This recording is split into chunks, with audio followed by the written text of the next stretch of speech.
أعوذ بالله من الشيطان الرجيم يا أيها الذين آمنوا قاتلوا الذين يلون لا إله إلا هو عليه توكلت وهو رب العرش العظيم. السلام عليكم ورحمة الله وبركاته. إن الحمد لله نحمده ونستعينه ونستغفره ونعوذ بالله من شرور أنفسنا ومن سيئات أعمالنا من يهده الله فلا مضل له ومن يضلل فلا هادي له وأشهد أن لا إله إلا الله وحده لا شريك له وأشهد أن محمدا عبده ورسوله صلى الله تعالى عليه وعلى آله وصحبه وسلم تسليما كثيرا. أما بعد فقد قال الإمام البخاري رحمه الله تعالى باب ما ذكر في ذهاب موسى عليه السلام في البحر إلى الخضر عليهما السلام وقوله تعالى هل أتبعك على أن تعلمني الآية. قال حدثنا محمد بن غرير الزهري قال حدثنا يعقوب بن إبراهيم قال حدثني أبي عن صالح عن ابن شهاب حدثه أن عبيد الله بن عبد الله أخبره عن ابن عباس أنه تمارى هو والحر بن قيس بن حسن الفزاري في صاحب موسى فقال ابن عباس هو خضر فمر بهما أبي بن كعب فدعاه ابن عباس فقال إني تماريت أنا وصاحبي هذا في صاحب موسى الذي سأل موسى السبيل إلى لقيه هل سمعت النبي صلى الله عليه وسلم يذكر شأنه قال نعم سمعت رسول الله صلى الله عليه وسلم يقول بينما موسى في ملأ بني إسرائيل جاءه رجل فقال هل تعلم أحدا أعلم منك قال موسى لا فأوحى الله إلى موسى بلى عبدنا خضر فسأل موسى السبيل إليه فأجر الله الحوت آية وقيل له إذا فقدت الحوت فارجع فإنك ستلقاه وكان يتبع أثر الحوت في البحر فقال لموسى فتاه أرأيت إذا وين إلى الصخرة فإني نسيت الحوت وما أنسانيه إلا الشيطان أن أذكره قال ذلك ما كنا نبغي فارتد على آثارهما قصصا فوجد خضرا فكان من شأنهما الذي قص الله عز وجل في كتابه.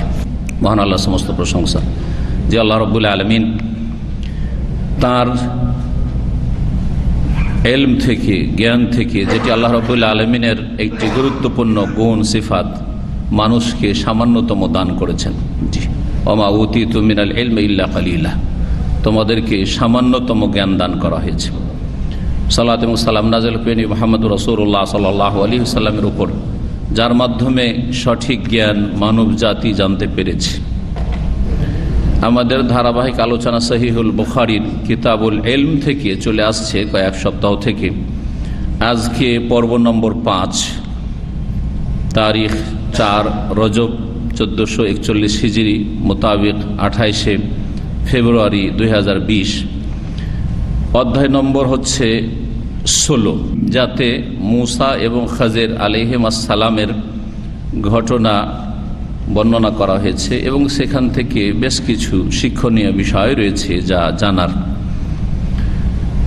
তার আগে গত যে আমাদের আলোচনাটি ছিল চতুর্থ পর্ব, তাতে 15 নম্বর অধ্যায়ে আমরা আলোচনা করেছিলাম এলমের ক্ষেত্রে এবং প্রজ্ঞার ক্ষেত্রে ঈর্ষা করা, বৈধ হিংসা, অর্থাৎ যেটা হিংসা নাই, অভিলাষ করা যে তার মতো যদি আমি হইতাম বা তার চাইতে বেশি পেতাম, এটা প্রশংসনীয়। এই বিষয়টি নিয়ে আলোচনা হয়েছিল। সেই হাদিসটির তো ব্যাখ্যা বিস্তারিত হয়েছিল, কিন্তু সেখানে সাহাবীর একটি উক্তি রয়েছে যেটি সম্পর্কে আলোকপাত করা আমার মনে হচ্ছে হয়নি, সুতরাং সেটা এখন পূরণ করে দিচ্ছি।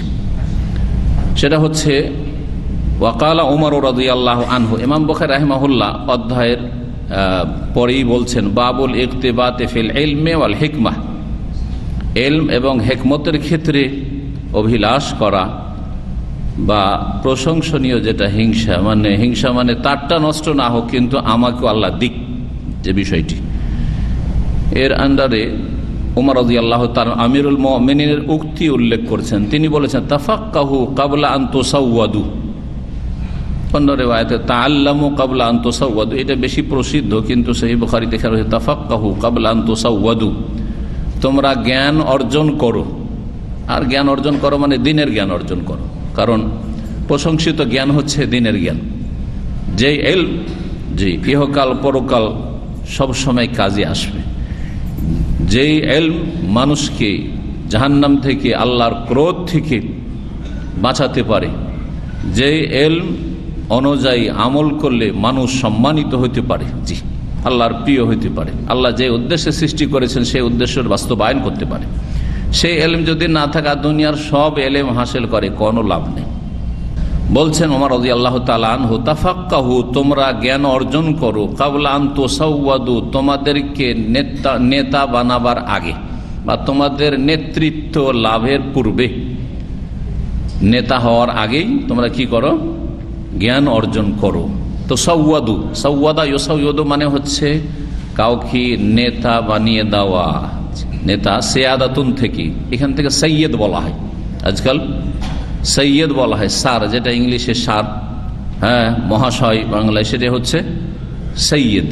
জি সৈয়দ, জি হ্যাঁ সৈয়দি ও সাদাতি, আজকাল বলছে না ঘোষণা সৈয়দ। জি, তো সৈয়দ থেকে হচ্ছে তুসাওয়াদু, তোমাদেরকে সিয়াদাত, সৈয়দ মানে সরদার, নেতা, নেতা বানানোর পূর্বে তোমরা জ্ঞান অর্জন করো। এর অর্থ কি? এর দুটি অর্থ করা হয়েছে। একটি অর্থ হচ্ছে বিবাহ করা, কারণ যেই ব্যক্তি বিবাহ করে সেই স্ত্রীর নেতৃত্ব লাভ করে। আর রেজালু কওয়ামুন আলান নিসা, আর রেজালু কওয়ামুন আলান নিসা, পুরুষরা নারীদের নেতা, অভিভাবক। জি কওয়াম। তো এখানে তোসাওয়াদু মানে কামরা তোসাওয়াজু, বিবাহ শাদী করার আগেই এলেম হাসিল করো, কারণ বিবাহ শাদী করার পরে এমন ফাঁসা ফেঁসে যাবে নারী জগতে, তারপরে আপনার সাংসারিক বিষয়ে, তারপরে উপার্জন ছাড়া উপায় নেই, নিজে খেতে হবে, স্ত্রী খাওয়াইতে হবে, ছেলে মেয়ে হবে, তাদের ভরণ পোষণের ব্যবস্থা করতে হবে। সুতরাং তখন আর ওইভাবে ফ্রি হয়ে এলেম হাসিল করতে পারবেন না। সেই জন্য এখানে বোঝানো হয়েছে তাআল্লামু ক্বাবলা আন তুসাওয়াদু, মানে বিবাহ শাদী করার পূর্বেই তোমরা দ্বীনের জ্ঞান অর্জন করো। এটা যাদের এখনো বিবাহ হয়নি তাদের ক্ষেত্রে, এটা তাদের ক্ষেত্রে। এখনো যারা লেখাপড়া, স্কুল কলেজ মাদ্রাসা লেখাপড়ার বয়সে আছে, ছাত্র বয়সে আছে, তাদের ক্ষেত্রে এটি এই অ্যাডভাইস, এই উপদেশ, বিবাহ শাদী করার আগেই লেখাপড়া করো। জি, এই জন্য লেখাপড়া যদি বিবাহ শাদীর আগে করে নেয় তাহলে যেইভাবে ফ্রি হয়ে লেখাপড়া করতে পারবে। সংসার হওয়ার পরে অধিকাংশই ছেলেরা বিয়ে করার পরে উন্নত শিক্ষা লাভ করতে পারে না, বা ভালো কোনো আলেম হইতে পারে না, ভালো পড়াশোনা করে সাইন করবে এটা হতে পারে না, কারণ ব্যস্ততা এত বেড়ে যায়। বাস্তব সত্য। অল্প কিছু আছে যাদের মেধা শক্তি হয়তো আল্লাহ স্পেশাল দিয়েছেন, বিবাহ শাদী করার পরেও কিছুটা লেখাপড়া করেছে, কিন্তু তারপরেও অনেকটা লেখাপড়া করার পরে গিয়ে এক লেভেলে গিয়ে বিয়ে শাদী করলে সেটা কমপক্ষে জি ব্যাচেলার পর্যন্ত। জি, আপনি ইসলামিক লেখাপড়ার কমপক্ষে একজন ভালো মোটামুটি ব্যাচেলার ডিগ্রি মদিনা ইউনিভার্সিটি থেকে বা যে কোনো জায়গায় ভালো, যেখানে ভালো সবচেয়ে ভালো লেখাপড়া করা হয় সেখান থেকে লেখাপড়া যদি করতে চায় তাহলে মদিনা ইউনিভার্সিটি অথবা সৌদি আরবের আল ইমাম ইসলামিক ইউনিভার্সিটি বা যেগুলো ইসলামিক ফ্যাকাল্টি বা ইসলামিক কলেজ রয়েছে সৌদি আরবে সবচেয়ে ভালো। আর তারপরে তখন অন্য জায়গার কথা বলবো, যদি সহি আকীদার লেখাপড়া সেখানে হয় তাহলে। তো কমপক্ষে এতটা লেভেলে চলে আসতে হবে যে এখন যদি আর লেখাপড়া নাও করে তো নিজে একটা লাইব্রেরিতে বসে স্টাডি করে এলেম বাড়াতে পারবে। এটা হচ্ছে সর্বনিম্ন লেখাপড়া করা, সেটা মোটামুটি ব্যাচেলার পর্যন্ত। জি, আর তারপর বিবাহ শাদী করেন, মাস্টার্স করেন, পিএইচডি করেন, আর আপনি গবেষণা করেন, অসুবিধা নেই। কিন্তু কেউ যদি আপনার সেকেন্ডারিতে 12 ক্লাসে বিয়ে শাদী করেন তাহলে সে আগে বাড়তে পারবে না। এখনো মাদ্রাসায় লেখাপড়া করছে, আলেম ফাজলে পড়াশোনা করছে হয়তো, অথবা এখনো দাওরা ফারেক হচ্ছে বা হয়নি, এমন বেশি কিছু এলেম হয়নি। আর এতে যদি বিবাহ শাদী করে ফেলে তাহলে এখন সংসারের চিন্তা হিসেবে আর বেশি বাড়তে পারবে না, ইল্লা মাশাআল্লাহ কাউকে যদি আল্লাহ বাড়াতে চান স্পেশাল খাস রহমত। এই একটা তাফসীর ব্যাখ্যা। আর আরেকটি ব্যাখ্যা হচ্ছে তাফাক্কাহু ক্বাবলা আন তুসাউ, তোমরা জ্ঞান অর্জন করো তোমাদের নেতা হওয়ার আগে। নেতা হওয়ার আগে মানে আপনার নেতারা যে নেতৃত্ব দিয়ে থাকে সেটা আপনার পারিবারিক নেতৃত্ব হোক বা সামাজিক নেতৃত্ব হোক অথবা কোনো একটা এমনি আপনার রাজনৈতিক নেতৃত্ব হোক, এই নেতৃত্বের ময়দানে যাওয়ার আগে, কোনো জায়গার নেতা হওয়ার আগে কি করো? লেখাপড়া করে নাও, জি, এলেম হাসিল করে নাও। জি, তাহলে এর থেকে একটা শিক্ষা বর্তমান যুগে নিতে পারি। বর্তমান যে পরিস্থিতি তাতে হচ্ছে যে স্কুল কলেজ ইউনিভার্সিটিকে যে রাজনীতির অঙ্গনে পরিণত করেছে, রাজনৈতিক ছাত্র শাখা, প্রত্যেকটি রাজনৈতিক পলিটিক্যাল যে পার্টি রয়েছে সেগুলি কিন্তু কি আছে, স্টুডেন্ট তাদের অর্গানাইজেশন আছে, তাদের ছাত্র সংগঠন আছে। এটা একেবারে বর্জনীয়। এতে ছাত্রদেরকে বরবাদ করে দিচ্ছে, ধ্বংস করে দিচ্ছে, শিক্ষা কাঠামোকে বরবাদ করে দিচ্ছে। শিক্ষা নেই, সেখানে রাজনীতি চলছে, খুনাখুনি আর হানাহানি চলছে, সেখানে চরিত্র শিক্ষা হয় না, চরিত্রহীন হয়ে যাচ্ছে। তো এই ক্ষেত্রেও এই অর্থ ফিট করা যেতে পারে। নেতৃত্বে যাওয়ার আগে, কারো বিচার করার আগে, ফতুয়া দেওয়ার আগে এলেম হাসিল করে এলো। জি, এমনকি ফতুয়া দেওয়াও নেতৃত্ব। আপনি সমাজের নেতৃত্ব, বিশাল নেতৃত্ব এটি একটি, যে আপনার ফতুয়া মোতাবেক মানুষরা চলছে। তাহলে ফতুয়া দেওয়ার আগে আপনাকে কি করতে হবে? ফিকহ, জ্ঞান অর্জন করতে হবে, তাফাক্কাহু, ইলম হাসিল করো, তারপরে ফতুয়ার জায়গায় বসো। দর্শ দেওয়ার আগে, মানুষকে শিখাবার আগে জ্ঞান অর্জন করো, তারপরে বসো। তাসউদ সৈয়দ, একজন আলেম, একজন দায়ী, একজন মুবাল্লিগ, একজন বক্তা, সে হচ্ছে সৈয়দ, সে হচ্ছে নেতা, সে হচ্ছে সরদার, সে সমাজের ধর্মীয় নেতৃত্ব দিচ্ছে। তাহলে আপনার বক্তা হওয়ার আগে, আলেম হওয়ার আগে, দায়ী হওয়ার আগে, লেকচারার হওয়ার আগে আপনাকে এলেম হাসিল করতে হবে। একটি গুরুত্বপূর্ণ বিষয় এই বিষয়টি। তারপরে বলছেন কালা আবু আবদুল্লাহ, ইমাম বুখারী রাহিমাহুল্লাহ, তার কুনিয়ত ছিল আবু আবদুল্লাহ, তিনি নিজেই বলছেন যে এটার সাথে সাথে আমি এটাও লাগিয়ে দিচ্ছি, ওয়াবাদান তুসাওয়াদু, তোমরা নেতা হওয়ার পরেও এলেম হাসিল করো। নেতা হওয়ার আগেও এলেম হাসিল করো, আর নেতা হওয়ার পরেও এলেম হাসিল করো। তার মানে এলেম হাসিল করতে হবে আজীবন। আল ইলমু মিনাল মাহাদে ইলাল লাহাদ, এই প্রবাদটি মনে রাখবেন। আল ইলমু, এটা জ্ঞানীগুণীদের কথা। আল ইলমু, এলেম হাসিল করতে হবে কোত্থেকে? মায়ের কোল বা দোলনা থেকে। মাহাদ কোলকে বা দোলনাকে বলা হয়। মায়ের কোল বা দোলনা থেকে শুরু করে, মাহাদ জি থেকে শুরু করে লাহাদ পর্যন্ত। লাহাদ মানে কবর, কারণ কবর দুই রকম, একটা হচ্ছে সন্দুক কবর, একটা হচ্ছে বগলি কবর, যেটা আমরা বলি সাইড করে, আরব দেশে হয়, সেটা লাহাদ। নবী করিম সাল্লাল্লাহু আলাইহি ওয়াসাল্লামের কবর লাহাদ কবর ছিল। আমাদের দেশে মাটি যেহেতু মসৃণ মাটি বা নরম মাটি, সেটাতে লাহাদ করলে ভুসড়ে পড়ে যাবে, সেই জন্য লাহাদ করা হয় নাই। না হলে লাহাদই বেশি উত্তম, কারণ রাসূলুল্লাহ সাল্লাল্লাহু আলাইহি ওয়াসাল্লামের কবর লাহাদ ছিল। তবে জায়েজ আছে সন্দুক কবর, যেটা শাক আর শাক্ক, আর আল্লাহ দোলানা ওয়া শাক্ক লিগাইরিনা, দুটোই জায়েজ আছে, কিন্তু উত্তম হচ্ছে লাহাদ করা। তো লাহাদ, কবরে যাওয়া পর্যন্ত এলেম হাসিল করতে হবে। মরে যাব, তারপরও যতটুকু শিখার শিখো। মরা তো আছেই, মরতে তো হবে, মরণকে তো পিছানো যাবে না, আর আগাইতে চাইলে আগানো যাবে না। তাহলে এলেম হাসিল করতে থাকো। এতে পেরেশান হওয়ার কি আছে? যে করোনাতে মরে যাব, হাই কি হবে, এত আতঙ্কের কি আছে? যেদিন মরণ আছে মরবেন আপনি। যেদিন আপনার আমার মরণ আছে, একটু কেউ আগে পরে করতে পারবে না, সারা দুনিয়া মারতে পারবে না ইচ্ছা করলে, যদি আল্লাহ না চান, আর সারা দুনিয়া রাখতে পারবে না যদি আল্লাহ ইচ্ছা করেন যে এখনই নেব আমি। জি, এই আকীদা আমরা বিশ্বাসী। ওয়াবাদান তুসাওয়াদু, নেতা হওয়ার পরেও তোমরা এলেম হাসিল করো। কেন?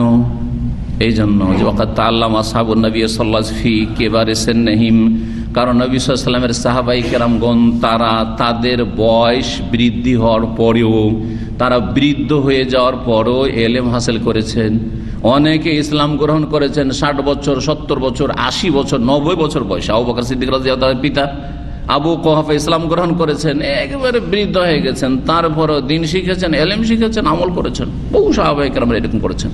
অধিকাংশ সাহাবায়ে যারা ইসলাম গ্রহণ করার পরে বড় বড় আলেম আর আইম্মা হয়েছেন, সাহাবায়ে কেরাম সবাই বিবাহিত প্রায় ছিলেন, সবাই বিবাহিত এবং বয়োজ্যেষ্ঠ ছিলেন। হ্যাঁ, তো যারা, তার মানে দুটোতে আমাদেরকে সমন্বয় করতে হবে। আসল এলেম হাসিল করার সময় হচ্ছে বা বয়স হচ্ছে যে বিবাহ শাদীর আগেই, আর নেতা হওয়ার আগেই, রাজনীতিতে যাওয়ার আগেই এলেম হাসিল করে না। আর তারপরে যখন নেতা হয়ে গেছো, বিবাহ শাদী করে নিয়েছো, সংসার হয়ে গেছে, ছেলে মেয়ে হয়ে গেছে, তারপরেও এলেম বাড়িতে থাকো, এলেম শিখতে থাকো। কারণ আমাদের সামনে রাসূলুল্লাহ সাল্লাল্লাহু আলাইহি ওয়াসাল্লামের সাহাবায়ে কেরামদের আদর্শ রয়েছে, যারা এলেম হাসিল করেছেন অলরেডি। আর বিশেষ করে যারা সময় সুযোগ হয়নি, দুনিয়া শিখেছেন কিন্তু দিন শেখেননি। অনেকে যারা প্রবাসে এসেছেন, দিন জানতেন না, কিছুই জানতেন না, এখন বিবাহিত, এখন সংসারে জড়িত, এখন চাকরিজীবী, ডিউটি করতে হয় 10 ঘন্টা 12 ঘন্টা, তারপরেও এলেম হাসিল করেন। কারণ আপনাদের চাইতেও বয়স বেশি হয়ে সাহাবায়ে কেরামগণ এলেম হাসিল করেছেন। সুতরাং যতদিন পর্যন্ত দুনিয়াতে আছেন এলেম বাড়াতে থাকেন। আল্লাহ যেন আমাদের সকলকে তৌফিক দান করেন। চলি এখন আমাদের আসল বিষয়ে। 16 নম্বর অধ্যায় বলছেন বাবু মাজুকে রাফি জেহাবে মুসা আলাইহিস সালাম ফিল বাহরি। এই অধ্যায় হচ্ছে এই বিষয় সম্পর্কে যেই আলোচনা এসেছে কোরআন এবং সুন্নায় মুসা আলাইহিস সালামের গমন সম্পর্কে।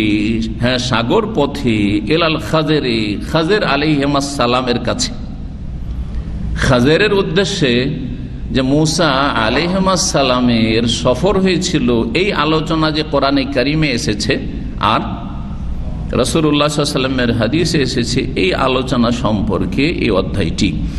আর এই ক্ষেত্রে আয়াত পেশ করছেন সূরা কাহফের আয়াত নম্বর 66। তাহলে বলে দিই, সূরা কাহফে খাজের এবং মুসা আলাইহিস সালামের যে চমৎকার ঘটনা, আর যেই ঘটনা থেকে অনেক কিছু শিখার আছে, আর অনেকে এই ঘটনা থেকে হেদায়েত পেয়েছে আর পাবে ইনশাআল্লাহ। আর অনেকে এই ঘটনা থেকে গুমরাহ হয়েছে, পথভ্রষ্ট হয়েছে। সুফিরা, পীরতন্ত্রে বিশ্বাসীরা, মারিফতি ভণ্ডামিতে বিশ্বাসীরা এই খাজেরের ঘটনাকে পুঁজি করে শিরক কুফরিতে লিপ্ত হয়েছে।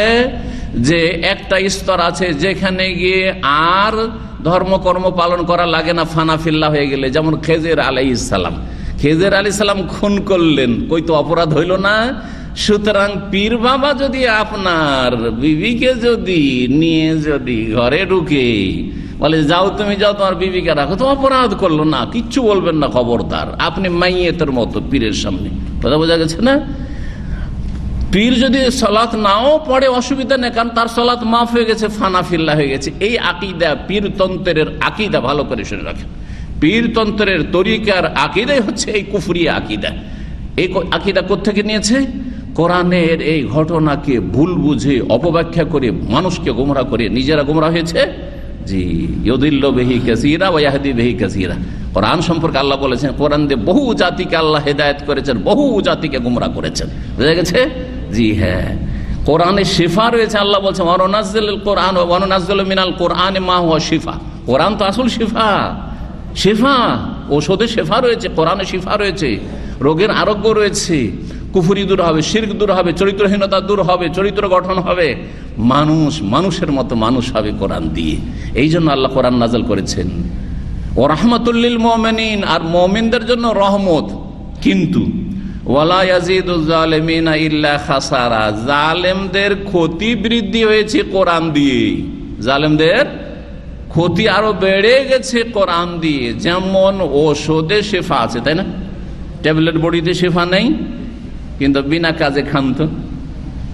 মাথার ব্যথা নেই, তারপর প্যানাডোল খেয়ে চলে যাচ্ছেন। হ্যাঁ, কিছু লোক আছে সামান্য একটু মাথা বলে প্যানাডোল আর প্যানাডোল। আমি এক লোককে চিনতাম, যখন তখন ডেলি প্যানাডোল। আমি কি ব্যাপার, আমার জ্বর হয়েছে নাকি? প্যানাডোল, ফিপাডোল। বলছে মাথায় ব্যথা করছে, মাথায় ব্যথা হলে প্যানাডোল, মাথার ব্যথা হলে প্যানাডোল। মেডিকেল সায়েন্সে বলছে প্যানাডোল এই অ্যানালজেসিক ঔষধ বেশি খেলে আপনার কিডনি ফেল হয়ে যায়, কিডনি নষ্ট হয়ে যায়, কিডনি নষ্টের কারণ।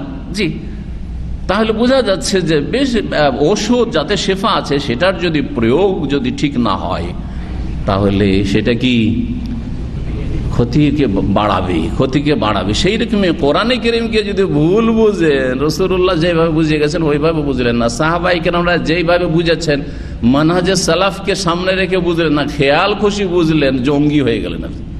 কোরআন বুঝতে গিয়ে জঙ্গি, কোরআন বুঝতে গিয়ে সুফি, কুফরি আকীদা বিশ্বাসী, কোরআন বুঝতে গিয়ে ফানাফিল্লার কুফরি আকীদা বিশ্বাসী, হুলুল আর ওয়াহদাতুল ওজুদের আকীদা বিশ্বাসী। তো এই ঘটনায় অনেক ভালো শিক্ষা রয়েছে। আল্লাহ যেন আমাদেরকে ভালো শিক্ষা নেওয়ার তৌফিক দান করেন এবং গুমরাহদের গুমরাহি থেকে আল্লাহ আমাদের হেফাজত করেন।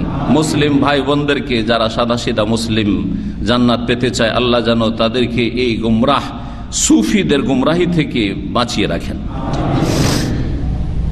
মহান আল্লাহ বলছেন, হ্যাঁ বলছিলাম আয়াতগুলি রয়েছে সূরা কাহফে, আয়াত নম্বর 60 থেকে শুরু করে 82 পর্যন্ত। আয়াত নম্বর 60 থেকে 82 পর্যন্ত 22টি আয়াতে মূসা এবং খাজির আলাইহিস সালামের বিস্তারিত ঘটনা বর্ণনা করা হয়েছে। আর রাসূলুল্লাহ সাল্লাল্লাহু আলাইহি ওয়াসাল্লামের হাদিস, লম্বা হাদিস রয়েছে। এখানে হাদিসগুলো আজকে হয়তো দুইবার করে আসবে, কিন্তু শর্ট সংক্ষেপে আসবে, সংক্ষেপে। কিন্তু সহিহ বুখারীতে কয়েক জায়গায় এই হাদিস রয়েছে, তার মধ্যে কিছু কিছু জায়গায় একেবারে শুরু থেকে শেষ পর্যন্ত বিস্তারিত আলোচনা রয়েছে, যা কোরআনে কারীমে রয়েছে তার চাইতেও বেশি করে বিস্তারিত বর্ণনা করা হয়েছে। ওয়াকাউলিহি তাআলা, মহান আল্লাহর বাণী এই বিষয়ে, হাল আত্তাবিউকা আলা আন তুআল্লিমানি, আমি কি আপনার অনুসরণ করতে পারি? এই জন্যই যে আন তুআল্লিমানি, আপনি আমাকে কিছু শিখাবেন। কে বলেছিলেন? মূসা আলাইহিস সালাম খাজির আলাইহিস সালামের সাথে যখন দেখা হইল ওই জায়গায় গিয়ে 66 নম্বর আয়াত বলছেন, হাল আত্তাবিউকা, আপনার সাথ ধরতে পারি, আপনার অনুসরণ করা মানে আপনার সঙ্গী হইতে পারি, হ্যাঁ, আপনার সাথে থাকতে পারি। আলা আন তুআল্লিমানি, এই জন্য, এই উদ্দেশ্যে যে আপনি আমাকে কিছু শিখাবেন, যে ইলম আপনাকে আল্লাহ দিয়েছেন। জি, এর মানে এই নয় যে মূসা আলাইহিস সালামের চাইতে বেশি খেজরের কাছে ইলম ছিল, এইটাও যদি কেউ বুঝে ভুল করবে। ওই হাদিস, লম্বা হাদিসটার শেষে রয়েছে, খাজির যখন চলে যাচ্ছেন বিদায় হয়ে আলাইহিস সালাম মূসা আলাইহিস সালাম থেকে, যে হাদা ফিরাকু বাইনি ওয়া বাইনিক, এখন শেষ, আপনি যান আমি যাই, শেষ, আর চলবে না। 3টা জিনিস শেখানো হইলো, বাস। আর আপনি ধৈর্য ধরতে পারছেন না, কারণ এটা আপনার পক্ষে ধৈর্য ধরা সম্ভব নয় এতে, তো যান, এই 3টেই যথেষ্ট। সেই সময় তিনি নিজেই বলেছিলেন যে আমাকে যে এলেম আল্লাহ দিয়েছেন সেটা যেহেতু আপনার কাছে নেই, সেই জন্য আপনার কাছে আপত্তি হচ্ছে। আর আপনাকে যে এলেম আল্লাহ দিয়েছেন, ওয়ান্তানা ইলমিন আল্লামাকাল্লাহ, আর আপনাকে এমন এলেম আল্লাহ দিয়েছেন যেটা আপনার কাছে আছে, আমি জানি না, আমি জানি না। তাহলে বোঝা গেল যে মূসা আলাইহিস সালামের কাছে সবচেয়ে বেশি এলেম ছিল, তাওরাতের এলেম ছিল, হ্যাঁ, আকীদা থেকে শুরু করে ইবাদত, শরীয়ত, আখলাক, বিধিবিধান, হালাল হারাম সব জ্ঞান ছিল। সবচেয়ে বেশি সেই যুগে মূসা আলাইহিস সালাম জ্ঞানী ছিলেন, কিন্তু কিছু জ্ঞান অন্যের কাছে থাকতে পারে, এটা সবসময় নিতে হবে। এখন শরীয়তের ক্ষেত্রে যদি বলি যে আমরা যারা আছি তাদের মধ্যে কে বেশি জানে, এর মধ্যে তো হতে পারে কারো দিকে একটা ইশারা আসবে, সে আমার দিকে যাক, আর শেখ সালিমের দিকে যাক, আর অন্য কোনো ভাইয়ের দিকে যাক, একজনের দিকে যাবে যে ও বেশি জানে। কিন্তু শরীয়তের ক্ষেত্রে, আকীদার ক্ষেত্রে, আর দ্বীনের ক্ষেত্রে বেশি জানা মানে এই নয় যে অন্য সাবজেক্টে বেশি জানে। হতে পারে যে কম্পিউটার সায়েন্সের আমি কিছুই বুঝি না, কিন্তু আমার চেয়ে বড় বড় পণ্ডিত আছে, আমার ওস্তাদ এখানে আছে অনেকে, যে আমাকে কম্পিউটার শিখাতে পারবে, তাই না, ডাক্তারি শিখাতে পারবে। তাহলে এইরকমই বিষয়টা ছিল মূসা এবং খাজির আলাইহিস সালামের এলেমের ক্ষেত্রে। জি, হাদিস নম্বর 74 বলছেন, তাবি ওবাইদুল্লাহ ইবনে আব্দুল্লাহ বিন উতবা বিন মাসউদ, জি, আখবারাহু, তিনি ইবনে শাহাব জোহরীকে বলছেন, ইবনে আব্বাস রাদিয়াল্লাহু তাআলা আনহুমা থেকে বর্ণনা করে, মানে সাহাবী আব্দুল্লাহ বিন আব্বাস রাদিয়াল্লাহু তাআলা আনহুমা, আন্নাহু তামারা হুয়া ওয়াল হুর ইবনে কাইস ইবনে হিসন আল ফাজারি ফি সাহিবে মূসা। এই ইবনে আব্বাস রাদিয়াল্লাহু তাআলা আনহুমা আর আরেকজন সাহাবী হুর বিন কাইস বিন হিসন আল ফাজারি, তাদের দুইজনে মতভেদ সৃষ্টি হইল। তামারা শব্দটি মিরিয়াতুন থেকে হইতে পারে আর মেরাউন থেকে হইতে পারে। এখন একটু আরবি ভাষা শিখি। মিরিয়াতুন মানে সন্দেহ, ফালা তাকু ফি মিরিয়াতিন মিনহু, কোরআনে কারিমে রয়েছে। মিরিয়াতুন মানে সন্দেহ, আর মেরাউন মানে ঝগড়া। মান তারাকাল মেরা আওয়াইন কানা মহিকান, যদিও হকপন্থী তারপরে যদি ঝগড়াকে এড়িয়ে চলেন, যে আমি তর্ক ঝগড়া করতে চাই না, তার জন্য জান্নাতে স্পেশাল একটা জায়গা রয়েছে, এরকম যে বলা হয়েছে, বা মর্যাদা রয়েছে, হাদিস যেটা আখলাক চরিত্র গঠনের ক্ষেত্রে রয়েছে। তো মেরাউন মানে হচ্ছে ঝগড়া বা তর্ক, ঝগড়া বা তর্ক। এই শব্দটি, তামারা শব্দটি মিরিয়াতুন থেকে না, সন্দেহ তাদের হয়নি যে ঘটনা ঘটেছে কিনা, তাদের কি ছিল, মতভেদ ছিল, হ্যাঁ, তর্ক শুরু হয় তাদের। আব্দুল্লাহ বিন আব্বাস রাদিয়াল্লাহু তাআলা আনহুমা আর হুর বিন কাইস দুজনে ইখতিলাফ, মতবিরোধ হয়, হ্যাঁ, কি যে খাজির, এই কোন খাজির, মূসা আলাইহিস সালামের সঙ্গী খাজির, কোরআনে যার কথা বর্ণনা করেছে, না অন্য কেউ। ফাকালা ইবনে আব্বাস হুয়া খাজিরুন, আব্দুল্লাহ বিন আব্বাস রাদিয়াল্লাহু তাআলা আনহুমা বললেন যে সূরা কাহফে যেই লোকের ঘটনা বর্ণনা করা হয়েছে, কিন্তু নাম বলা হয়নি, কোরআনে নাম আছে, ওয়াইদ কালা মূসা লিফাতাহু লা আবরাহু হাত্তা আবলাগা মাজমাল বাহরাইন আমদা হুকুবা। এই করতে করতে গিয়ে দেখা হলো, ফাওয়াজাদা আবদাম মিন ইবাদিনা, আমার বান্দাদের এক বান্দাকে মূসা আলাইহিস সালাম পেলেন। এখন এই বান্দা কে ছিল, এই নিয়ে ইখতিলাফ হয়ে গেল। এই নিয়ে কি হলো, মতভেদ সৃষ্টি। আব্দুল্লাহ বিন আব্বাস বললেন যে উনি খাদের, কোরআনে নাই কিন্তু হাদিস আছে যে আল্লাহর বান্দাটা কি ছিল, খাদের। আর হুর বিন কায়েস বলছেন না না উনি না। এখন সমাধান খুঁজতে হবে। দুইজনের তর্ক হইলে কি করতে হবে, লাঠি নিয়ে রেডি হইতে হবে। আমারটা মানবি না খবর আছে, গায়ের জোর দেখা তো কার দল ভারী। হ্যাঁ, কার দল ভারী, বাংলাদেশে ইন্ডিয়াতে সহি আকীদা দল ভারী না, সুতরাং লাঠি দিয়ে মানাবে। মোনাজার আর বহাসের নামে অনুষ্ঠান করে এখন লাঠি দিয়ে মানাবে, এটাই না তরিকা? না, এই তরিকা ইসলামে নেই। তরিকা আছে যে ওর চাইতে বড় যারা, তার কাছে সমাধান চান। তাহলে চলে আসেন, বাংলাদেশে যদি ঝগড়া হয় কোনো একটা মাসালা নিয়ে, তো আসেন হারমাইন শরীফ এনে মক্কা মদিনা আলেমদের কাছ থেকে জেনে নেন, সহজ উপায়। এখানে আপনার সন্দেহ হচ্ছে যে ইসলামিক সেন্টারে শেখ মতিউর রহমান যেটা বলছে এইটা ঠিক না, আমাদের হুজুররা এতদিন বললো যে আল্লাহ সর্বত্র বিরাজমান, আল্লাহ নিরাকার, কোনটা ঠিক? তাহলে সমাধানের জন্য যান। হ্যাঁ, এখানে আরবিদের বড় বড় শেখেরা আছে, অথবা দাওয়া সেন্টার তাদের আছে, ধর্ম মন্ত্রণালয় আছে, অথবা আপনি বড় মুফতির কাছে, গ্র্যান্ড মুফতির কাছে যান, যে এখানেও বড় মুফতি দামাম এরিয়ার আছে, সেখানে যান। সহজ বিষয়, ঝগড়া কেন করবেন আপনি? আর তর্ক কেন করবেন? আর রেশারেশি কেন, আক্রোশ কেন? কিচ্ছু নাই, ধর্মীয় বিষয়। লাকুম দীনুকুম ওয়ালিয়া দিন। কিন্তু হকটা বুঝার চেষ্টা করেন। আপনার উদ্দেশ্য হক, আমার উদ্দেশ্য হক, তাহলে ঝগড়া কিসের? আর আক্রোশ রাগারাগি আছে। আমি এটাকে হক মনে করছি, আমারটা যদি বিশ্বাস না হয় তো আপনি সন্দেহ দূর করেন, আমার চেয়ে বড়োর কাছে যান। আমাদের ওইরকম এক ভাই নোয়াখালীর ছিল, ইমরান বলে, পুরাতন ভাইরা চেনবেন। ইমরান ভাই একবারে খুব টল ফিগার মানুষ ছিল, এখানে অনেক দিন ধরে ছিল, পুরাতন 2007-8 পর্যন্ত কি 10 পর্যন্ত ছিল, তারপরে ফাইনাল চলে গেছে। ও প্রথম যখন শুনলো যে ইসলামে মিলাদ নাই, তো শবে বরাত নাই, আর নিয়ত পড়া নেই, এসব যখন শুনলো, প্রথম যখন শুরু করি 15টা লোক নিয়ে 1420 হিজরি 99-এ যখন আমি আমার দর্শ শুরু করি, তখন পুরাতন সেন্টারে, তখন ও পরে ঘটনাটা আমাকে বর্ণনা করেছে। শেখ আমার সন্দেহ হলো যে সবই সেই উল্টা উল্টা বলছে।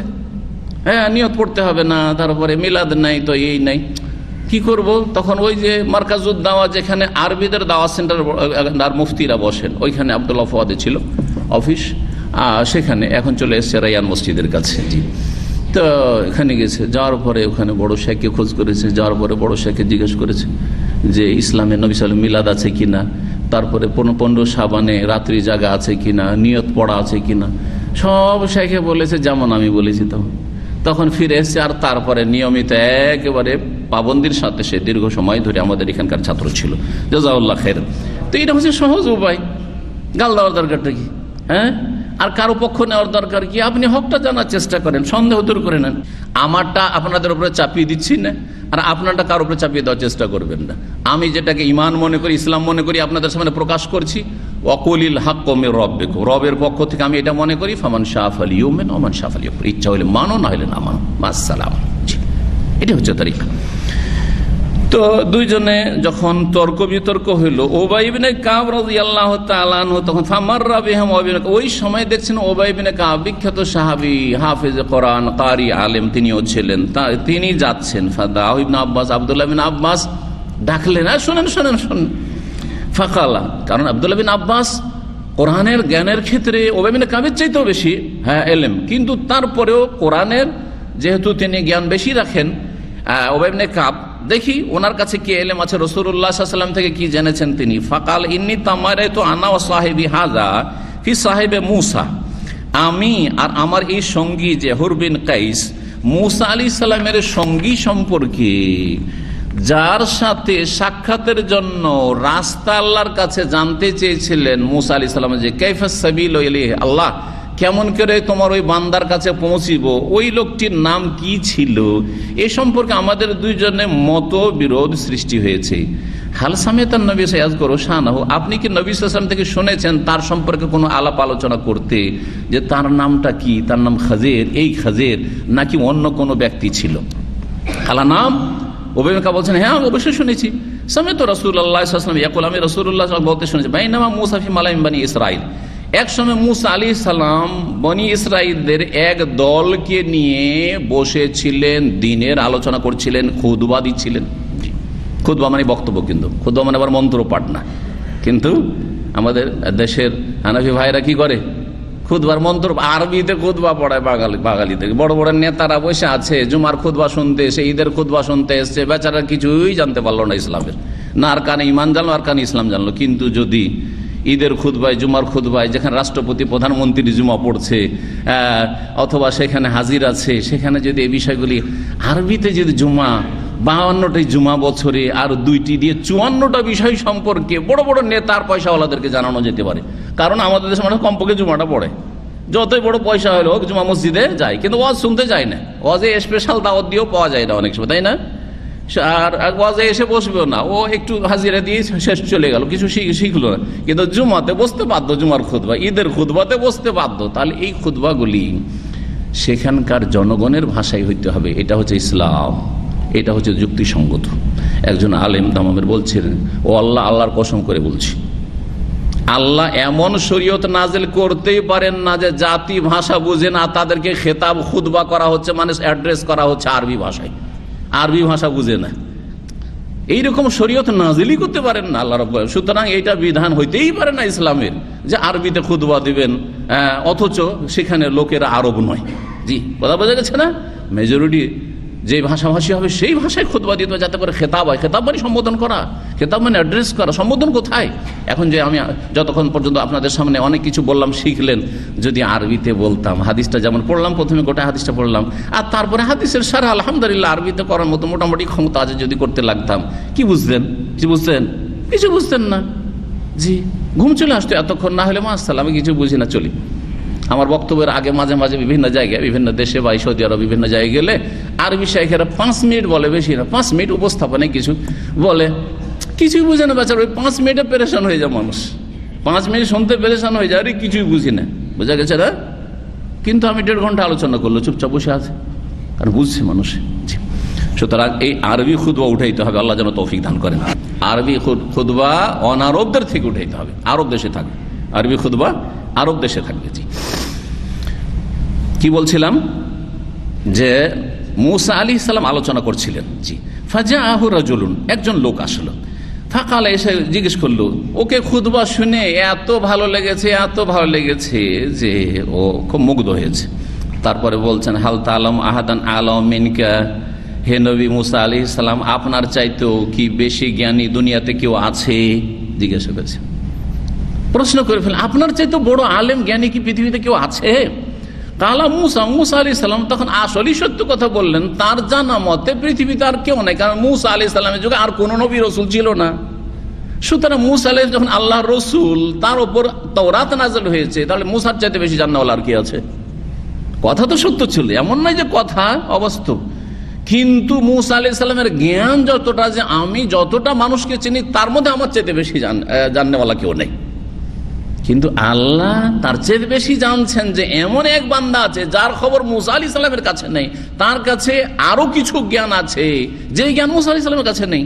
সুতরাং এই কথা বলাটা মুসা আলাইহিস সালামের মতো নবীর জন্য সমীচীন হয়নি। হ্যাঁ, সুতরাং তাকে একটু জ্ঞাত করার জন্য আল্লাহ হুকুম করলেন। জি, হুকুমটা শোনেন। ফাআওহাল্লাহু ইলা মুসা, মুসা আলাইহিস সালামকে আল্লাহ ওহী করলেন, বালা, হ্যাঁ অবশ্যই আছে, কিন্তু তোমার চাইতে বেশি জ্ঞানী কেউ আছে। আবদনা খাজের, আমার বান্দা খাজের, এখানে খাজের নাম চলে আসলো। কোরআনে আবদাম মিন ইবাদিনা, এক বান্দার কথা এসছে, নাম আসেনি, কিন্তু হাদিসে কি চলে আসলো? আমার বান্দা খাজের আলাইহিস সালাম। জি, খেজের বলবেন না, আমাদের দেশের লোকেরা কি বলে? খিজির আলাইহিস সালাম।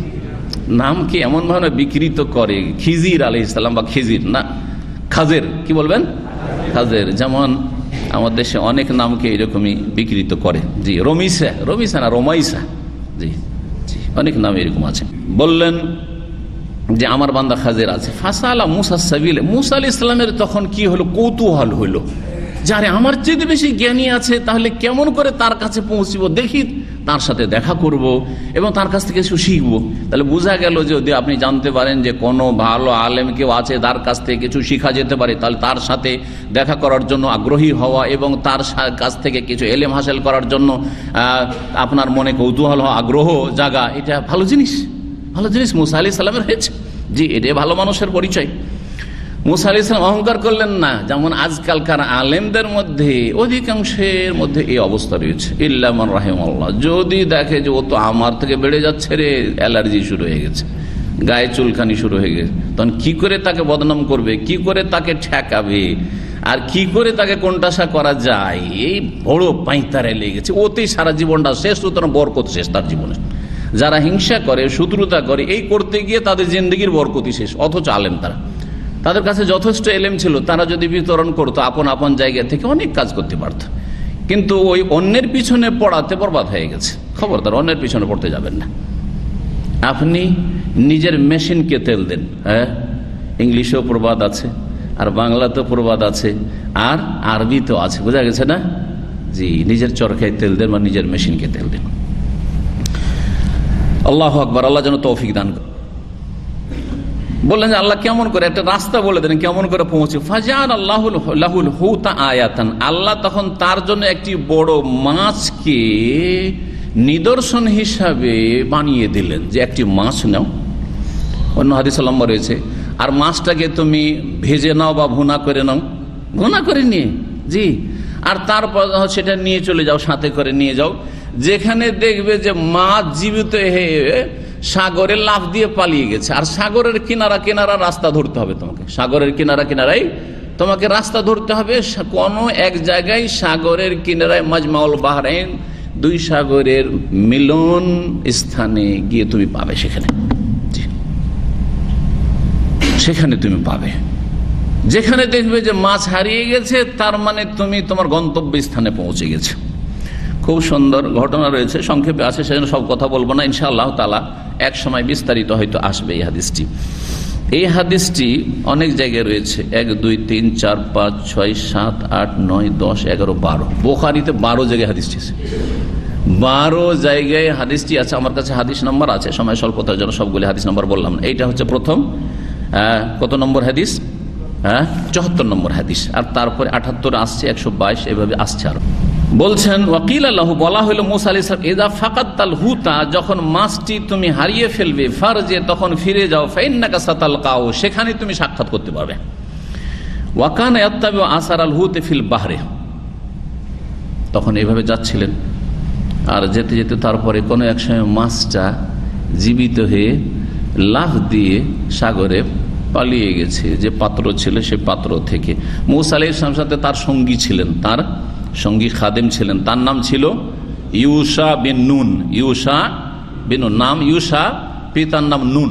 জি, তো যখন এইভাবে যাচ্ছেন, ওয়াকানা ইয়াত্তাবিউ আসারাল হুতি ফিল বাহরি, সাগরে সেই মাছের লক্ষণ তারা ফলো করে যাচ্ছিলেন, যে দেখি কোনখানে মাছ চলে যায়, কোনখানে মাছ হারিয়ে যায়। ফাকাল আলে মুসা ফাতাহু, মুসা আলাইহিস সালাম যখন মাছটা, এখানে এমন অসম্পূর্ণ আছে যে কথাটা স্পষ্ট হবে না, সেজন্য কিছু কিছু কথা ওই লম্বা হাদিস থেকে নিয়ে আসতে হচ্ছে।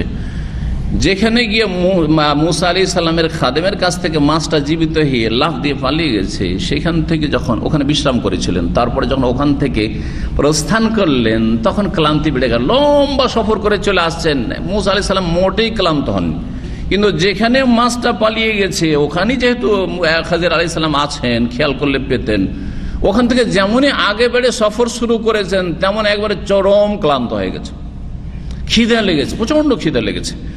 তখন বলছেন খাদেমকে যে খুব তো খিদে লেগেছে, তো কি করা যায়, দাও মাছটা খাই, দেখো নাস্তা পানি বের করো। জি, নাস্তা পানি বের করো। তখন মুসা আলাইহিস সালামের খাদেম কিন্তু দেখেছিলেন যে মাছটা জীবিত হয়ে পালিয়ে গেল, বলবো, নবী মুসা আলাইহিস সালামকে বলবো বলবো বলে ভুলে গেছেন। মানুষ এরকম ভুলে না, বলবো বলে ভুলে গেছে। এটা যদি আজকাল বুঝতে হয় এই মোবাইল ইন্টারনেটের যুগে, তাহলে একটা উদাহরণ দিচ্ছি। আমি কখনো কখনো, কারণ এত টেলিফোন আসে আর মিস যায়, জরুরি কিছু টেলিফোন থাকে, তখন মনে করছি অমুক লোককে টেলিফোন করতে হবে, মোবাইলটা খুললাম কিন্তু ওই লোককে টেলিফোন করার জন্য, আর হঠাৎ করে দেখি হোয়াটসঅ্যাপে বেশ কিছু মেসেজ চলে এসছে, সেগুলো গুরুত্বপূর্ণ। এইদিকে দেখতে দেখতে যখন এইদিকে দেখতে লেগেছি, তারপরে যাকে টেলিফোন করার জন্য মোবাইলটা খুলেছিলাম মোটেই টেলিফোন করেনি, বহুবার এরকম হয়েছে। পরে আবার তখন মনে হলো, আরে ওই লোকটাকে টেলিফোনই করা হইল না, অনেক সময় কিছুক্ষণ পর করলাম, আবার অনেক সময় ভুলেই গেলাম, এরকম হয়ে যায়। আপনাদের হয় না এরকম? সুবহানাল্লাহ। ফিতনা, এই মোবাইল ইন্টারনেট বড় ফিতনা। আল্লাহ যেন আমাদের হেফাজত করেন এবং আল্লাহ যেন সময়ে বরকত দান করেন। এতে থেকে অল্প কিছু লোক ভালো কিছু শিখছে, আর না হলে অধিকাংশ লোক কিন্তু পাপে লিপ্ত হয়ে যাচ্ছে। আল্লাহ যেন আমাদের পাপ থেকে বেঁচে থাকার তৌফিক দান করেন। তো ভুলে গেছেন এই ইউসা বিন নুন আলাইহিস সালাম, তিনি ইউসাও পরে নবী হয়েছিলেন বলা হয়ে থাকে। তো তিনি বললেন যে আরাআইতা, শুনুন, ইয আওয়াইনা ইলা সাখরা, যখন আমরা ওই একটা পাথরের যেখানে চাটান ছিল সেই পাথরে আশ্রয় নিয়েছিলাম, মানে আমরা বিশ্রামের জন্য অবস্থান করেছিলাম, তখন কিন্তু মাছটা পালিয়ে গেছে। মাছটা লাফ দিয়ে সাগরে পালিয়ে গেছে। ফাইনি নাসিতুল হুতা, তখন আমি মাছের কথা বলতে ভুলে গেছি। ওয়ামা আনসানিহু ইল্লা শায়তান, আর এই শয়তানি কিন্তু আমাকে ভুলিয়েছে। মনে করছি যে আমি বলবো আপনাকে, আপনি একটু ঘুমিয়ে আছেন, বিশ্রাম করছেন, ঠিক আছে উঠেন তারপরে বলবো, কিন্তু বলতে ভুলে গেছি। ওয়ামা আনসানিহু ইল্লা শায়তান আন আযকুরা, স্মরণ করতে আপনার সামনে যে এরকম ঘটনা ঘটেছে। তখন মূসা আলাইহিস সালাম বলছেন যে আরে আমরা তো বেশ কিছু দূর চলে এসেছি। কালা যালিকা মা কুন্না নাবগি, এই জায়গায় তো আমরা তলাশ করছি, এই জায়গায় তো আমরা তলাশ করছি। ফারতাদ্দা আলা আসারিহিমা কাসাসা, সুতরাং তারা উভয়ে তাদের পদচিহ্ন অনুসরণ করে ফিরে আসলেন। তারা উভয়ে তাদের পদচিহ্ন মানে পায়ের ধাপ, অজানা রাস্তা, কোন রাস্তা দিয়ে এসেছি বোঝা যাবে, তখনকার এরকম রাস্তা ছিল যে ওই রাস্তা দিয়ে এসেছি, কোন দিক দিয়ে এসেছি, তো পায়ের ধাপ দেখে দেখে দেখে পদচিহ্ন দেখে দেখে ফিরে আসে। ফাওয়াজাদা খাজিরান, এসে দেখছেন যে খাজির আলাইহিস সালাম শুয়ে আছেন। এখানে শুধু রয়েছে খাজিরকে পেলেন, কিন্তু অন্য রিওয়ায়াতে রয়েছে মুসাজ্জান বিসাওবিহি, চাদর আবৃত অবস্থায় তিনি শুয়ে আছেন মুসা এই খাজির আলাইহিস সালাম। এসে সালাম দিচ্ছেন মুসা আলাইহিস সালাম, আসসালামু আলাইকুম। তাহলে বোঝা গেল যে কারোর সাথে দেখা সাক্ষাৎ হলে কি করতে হবে? সালাম বিনিময় করতে হবে, আসসালামু আলাইকুম। এটা শুরু হয়েছে আদম আলাইহিস সালামের ইতিহাস, কিন্তু একবারে প্রথম মানুষ থেকে। আদম আলাইহিস সালামকে সৃষ্টি করার পরে আল্লাহ বললেন ইযহাব ইলা উলাইকা নাফারে মিনাল মালাইকাতি ফাসাল্লিম আলাইহিম, যাও ওইখানে যে মালাইকা ফেরেশতার দল বসে আছে, রূহ ফুকার সাথে সাথে যেমনই উঠেছেন, আর তারপরে তখন যে হাঁচি পড়ার ঘটনা, আর তারপরে যাও ওই যে মালাইকাদের সামনে যাও আর তাদেরকে সালাম বলো। আল্লাহু আকবার। তো খাজির আলাইহিস সালামকে যখন বলে আসসালামু আলাইকুম, যেমনই বলেছেন তখন খাজির আলাইহিস সালাম জেগে উঠেছেন, চাদর থেকে মুখটা বের করেছেন, অবাক হচ্ছেন, কে সালাম দিল রে ভাই, কে সালাম দিল? তিনি বলে উঠলেন, অন্য রিওয়ায়াতে রয়েছে ওয়ান্না বিআরযিকাস সালাম, ওয়ান্না বিআরযিকাস সালাম, এখানে সালাম কিভাবে আসলো, সালাম দেওয়ার লোক কোত্থেকে আসলো, এখানে তো কোনো মুমিন মুসলিম আছে আমি জানি না, কে সালাম দিল আমাকে? তার মানে খাজির আলাইহিস সালামের কাছে এই খবরও ছিল না যে মূসা আলাইহিস সালাম আল্লাহর কালিম, আল্লাহর রাসূল, বড় রাসূল, তার উপরে তাওরাত নাযিল হয়েছে, তিনি রাসূল এসেছেন। তাহলে তিনি কি মূসা আলাইহিস সালাম চাইতে বেশি জানেন নাকি? এবার বুঝতে পেরেছেন? তিনি যদি জানতেন সবকিছু, যেমন পীরেরা দাবি করে যে তাদের কাশফ হয় আর তাদের কেরামতিতে সব দেখতে পায়, তাহলে মূসা আলাইহিস সালাম সম্পর্কে অলরেডি তার কাছে সব খবর আছে। তারপর মূসা আলাইহিস সালামকে যে আল্লাহ পাঠিয়েছেন সব খবর আছে, ও আসছে আর রাস্তা ভুল করেছে তাও খবর আছে, কিচ্ছু খবর নেই। সালাম দিচ্ছে, কে সালাম দিল, কিভাবে সালাম হলো? তখন পরিচয় দিলেন যে আমি মূসা বনি ইসরাইল, আমি বনি ইসরাইলের নবী মূসা আলাইহিস সালাম, আল্লাহ আমাকে আসতে বলেছেন আপনার সন্ধানে। খাজির আলাইহিস সালামকে পেলেন। ফাকানা মিন শানিহিমা আল্লাযী কাসাল্লাহু আযজা ওয়া জাল্লা ফি কিতাবিহি, সংক্ষেপ করে দিলেন। সুতরাং তারপরে যে ঘটনাগুলি ঘটেছিল তাদের উভয়ের যেই ঘটনা মহান আল্লাহ আযজা ওয়া জাল্লা তার কিতাব আল কোরআন কারীমে বর্ণনা করেছেন। এই ছিল হাদিস। ইনশাআল্লাহ তাআলা বাকিটা যখন লম্বা হাদিস আসবে তখন জানবেন। জি, 17 নম্বর অধ্যায়, বাবু কওলিন নবী সাল্লাল্লাহু আলাইহি ওয়াসাল্লাম আল্লাহুম্মা আল্লিমহুল কিতাব। এই অধ্যায় হচ্ছে নবী করিম সাল্লাল্লাহু আলাইহি ওয়াসাল্লাম এই বাণী সম্পর্কে, হে আল্লাহ তুমি তাকে আল কিতাবের জ্ঞান দান করো। আল্লাহুম্মা আল্লিমহুল কিতাব, আল কিতাবের জ্ঞান দান করো। নবী করিম সাল্লাল্লাহু আলাইহি ওয়াসাল্লাম এই দোয়া দিয়েছিলেন। কাকে দিয়েছিলেন এই দোয়া? আব্দুল্লাহ বিন আব্বাস রাদিয়াল্লাহু তাআলা আনহুমাকে, চাচাতো ভাইকে দোয়া দিয়েছিলেন। এই একটি রিওয়ায়াত রয়েছে যেটা আসছে, অন্য রিওয়ায়াত হচ্ছে আল্লাহুম্মা আল্লিমহুত তাউইল, আল্লাহ তাকে কোরআনের তাফসিরের জ্ঞান দিও। তাউইল মানে তাফসির, সালাফরা তাফসিরকে তাউইল বলতেন। জি, তো তাকে তাফসিরের, কোরআনের তাফসিরের জ্ঞান দিও। ও ফাক্কিহু ফিদ্দিন, দিনের তাকে ফিকহ, দিনের জ্ঞান তুমি তাকে বুঝ দান করিও। জি, এই দোয়াগুলি নবী করিম সাল্লাল্লাহু আলাইহি সাল্লাম কার জন্য করেছিলেন? ইবনে আব্বাস রাদিয়াল্লাহু তাআলা আনহু। এই জন্য সাহাবায়ে কেরামদের মধ্যে সবচাইতে বেশি কোরআন সম্পর্কে জ্ঞানী আব্দুল্লাহ ইবনে আব্বাস রাদিয়াল্লাহু তাআলা আনহু ছিলেন। তাকে রাইসুল মুফাসসিরিন, হাবরুল উম্মাহ, তরজমানুল উম্মাহ বা তরজমানুল কোরআন, এসব উপাধি দেওয়া হয়েছে। আর একটি দোয়া দিয়েছেন নবী করিম সাল্লাল্লাহু আলাইহি সাল্লাম আনাস বিন মালিক, আনাস মালিক রাদিয়াল্লাহু তাআলা আনহুকে স্পেশাল একটি দোয়া দিয়েছেন রাসূলুল্লাহ সাল্লাল্লাহু আলাইহি সাল্লাম। সেটা ছিল আল্লাহুম্মা আকসির মালাহু ওয়া ওয়ালাদাহু ওয়া বারিক লাহু ফিমা আতাইতা। আল্লাহ তার মাল আর তার সন্তান সন্ততি বৃদ্ধি করে দাও, তাকে বেশি বেশি ধন সম্পদ আর সন্তান সন্ততি ছেলে মেয়ে দান করো। ওয়া বারিক লাহু ফিমা আতাইতা, আর যা কিছু তুমি তাকে দিয়েছো বা দেবে তাতে তুমি বরকত দিয়ে দাও, বারাকা দান করো। এই দোয়া দিয়েছিলেন। আনাস রাদিয়াল্লাহু তাআলা আনহু অনেক দীর্ঘ আয়ু পেয়েছিলেন, লম্বা আয়ু পেয়েছিলেন। আর তার ইন্তেকালের সময় আল্লাহ যে ধন সম্পদে এত বরকত দিয়েছিলেন আর ছেলে মেয়েতে এত বরকত দিয়েছিলেন, তিনি নিজেই বলছেন যে নবী সাল্লাল্লাহু আলাইহি ওয়াসাল্লামের দোয়ার বরকতে আমি আমার ইন্তেকালের আগে দেখলাম যে আমার সন্তান ছেলে মেয়েরা আর ছেলে মেয়েদের ছেলে মেয়েরা তাদের সংখ্যা 120 পার হয়ে গেছে। 120 পার হয়ে গেছে। সুবহানাল্লাহ। জি, ছেলে মেয়ে বেশি হওয়াটা আল্লাহর নিয়ামত, বড় নিয়ামত। আজকালকার মানুষরা, আমাদের সমাজের লোকেরা বুঝে না। পয়সার ক্ষেত্রে তো পেট জাহান্নাম হয়ে যাচ্ছে। যত পয়সা দুনিয়াতে কোনো লোক খুঁজে পাবে যে ভাই 1 কোটি টাকা হয়ে গেছে, আর দরকার নেই, আছে। কিন্তু ছেলে মেয়ের ক্ষেত্রে দুটাই তো সবাই নাই না, আমি 3টে নিয়েছি, যথেষ্ট হয়ে গেছে। হ্যাঁ, একটু যারা ভালো তাদের কথা বললাম, আর না হলে ছেলে হোক আর মেয়ে হোক একটাই। আউযুবিল্লাহ, আউযুবিল্লাহ। এরা খুব অশান্তিতে আছে। এরা যেহেতু এই ক্ষেত্রে নাফরমানি করেছে রাসূলুল্লাহ সাল্লাল্লাহু আলাইহি সাল্লামের, কারণ রাসূলুল্লাহ বেশি বেশি ছেলে মেয়ে নিতে বলেছেন। আর এরা মনে করেছে আমরা রিজিক দিচ্ছি। রাজ্জাক আল্লাহকে বিশ্বাস শুধু মুখে করেছে, কাজে কর্মে করেনি, যার ফলে এদের খুব অশান্তি। অধিকাংশ বৃদ্ধাশ্রমে যারা আছে তারা এই চরিত্রের। তারা 1-2 ছেলে মেয়ের বেশি নেয়নি, এক দোষ। দ্বিতীয় দোষ হচ্ছে তাদেরকে আল্লাহর সাথে সম্পৃক্ত করেনি, আল্লাহর জ্ঞান দেয়নি, দিনের জ্ঞান দেয়নি। এই দুটো অপরাধের কারণে বৃদ্ধাশ্রমে মুসলিমকে যেতে হয়, না হলে মুসলিমকে কখনো বৃদ্ধাশ্রমে যেতে হবে না। এই দুটো জিনিস যদি ঠিক থাকে, আমি বেশি বেশি ছেলে মেয়ে নেব, আর আমি ছেলে মেয়েদেরকে আল্লাহর সাথে সম্পর্ক করিয়ে দেব। বাকি আমার কাজ আমি করিয়ে দিয়েছি, এখন আল্লাহর কাজ আমি করি। আমার মেহনত আমি যথেষ্ট করে দিয়েছি, আল্লাহর সাথে আগে সম্পর্ক করিয়ে দিয়ে তারপরে দুনিয়া শিখাবো। তাহলে কখনো বৃদ্ধাশ্রমে যেতে হবে না। এখনো কল্যাণ আছে, কিন্তু কল্যাণ বাবা মায়ের মধ্যে নেই, সেই জন্য এই দশা হয়েছে। আল্লাহ যেন আমাদের হেফাজত করে। আব্দুল্লাহ বিন আব্বাস রাদিয়াল্লাহু তাআলা আনহুমা থেকে বর্ণিত, তিনি বলছেন দাম্মানি রাসূলুল্লাহ সাল্লাল্লাহু আলাইহি ওয়াসাল্লাম, একবার রাসূলুল্লাহ সাল্লাল্লাহু আলাইহি ওয়াসাল্লাম আমাকে জড়িয়ে ধরে, চাচাতো ভাই জড়িয়ে ধরলেন।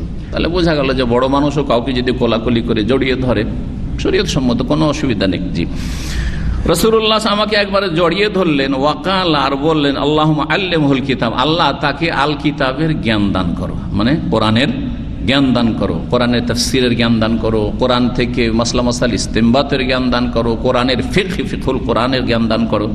জি, তাফসীর মানে শুধু অর্থ বোঝা নয়, তাফসীর মানে সার্বিক দিক থেকে কোরআন কারীমের তাফসীরের জ্ঞান তাকে দান করো। এই দোয়া রাসূলুল্লাহ সাল্লাল্লাহু আলাইহি ওয়াসাল্লাম ইবনে আব্বাসের জন্য করেছেন। জি, 18 নম্বর অধ্যায়, তাতে রয়েছে, বলছেন ইমাম বুখারী রাহিমাহুল্লাহ, বাবুন মাতা ইয়াসিহু সামাউস সাগীর। এই অধ্যায় হচ্ছে এই সম্পর্কে যে একজন নাবালকের হাদিস শোনা কখন বিশুদ্ধ হবে বা গ্রহণযোগ্য হবে। এই বিষয়টি হাদিস সংকলনের যুগের সাথে সম্পৃক্ত। যখন হাদিস সংকলন হইতো, হাদিসের রেওয়ায়াত তখন মুখে মুখে হইতো, একজন শুনলো ওস্তাদ থেকে, তারপর আর একজনকে শোনালো। ওই যুগের কথা বিশেষ করে, যে সেটা ইমাম বুখারী রাহমাতুল্লাহ আলাইহির আসল যুগ ছিল, হাদিস চর্চার যুগ, হাদিস সংকলনের যুগ। সেই জন্য এই বিষয়টির অত্যন্ত প্রয়োজন যে কোরআন হাদিস দিয়ে প্রমাণ করার চেষ্টা করতে হবে যে নাবালক ছেলে যদি কোনো একটি হাদিস শোনে, শুনে রাখেন, শোনে, শ্রবণ করে, সেমা বহন করে, তাহাম্মুল এবং আদা, এবং সেটা অন্যকে শিখায়, জানায়, তাহলে তার জন্য সর্বনিম্ন কতটা বয়স হওয়া লাগবে, এটা একটা মাসআলা। আসলে এই মাসআলা বলতে চেয়েছেন। এটা নাবালক ছেলে, আমাদের এখানে হয়তো নাবালক ছেলে ধরেন আছে, এই তো মাশাআল্লাহ কত বছর বয়স, 10-11 বছর। এখন মাসলা হচ্ছে যে এখান থেকে এলেম শিখলো, তখন হাদিসের যুগ নাই, কিন্তু মাসলা মাসাইল আপনারাও শুনছেন, শুনে গিয়ে আরেকজনকে বলছেন অনেকে।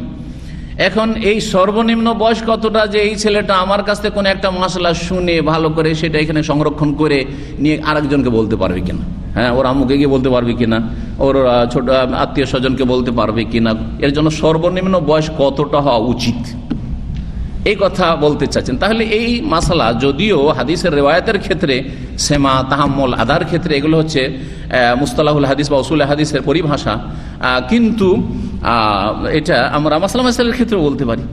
হ্যাঁ, এক জায়গা থেকে আরেক জায়গা এলেম পৌঁছানোর ক্ষেত্রে বলতে পারি। বাল্লিগু ওয়ালাউ আয়া, 2টি হাদিস নিয়ে এসছেন এখানে, দেখুন হাদিসগুলো, সেগুলো থেকে আমরা কি শিখতে পারছি। ওবাইদুল্লাহ বিন আব্দুল্লাহ বিন উতবা বর্ণনা করছেন আব্দুল্লাহ ইবনে আব্বাস রাদিয়াল্লাহু তাআলা আনহুম থেকে, কাল আকবালতু রাকিবান আলা হেমারিন আতানিন, আমি গাধার ওপর, সেই গাধা কি ছিল, মাদি গাধা, মাদি বুঝেন তো, নর আর মাদি বলি আমরা, হ্যাঁ কি বলেন, মানে হ্যাঁ স্ত্রীলিঙ্গ যেটা আতান। হেমার গাধা, গাধা হইতে পারে, গাধিও হইতে পারে, আর আতান হচ্ছে গাধি, হ্যাঁ অর্থাৎ মাদি যেটা, নর নাই, হ্যাঁ যেটা মাদি। বলছে আকবাল তো রাকিবান আলা হেমারিন আতানিন, আমি গাধার পিঠে সওয়ার হয়ে আগমন করলাম।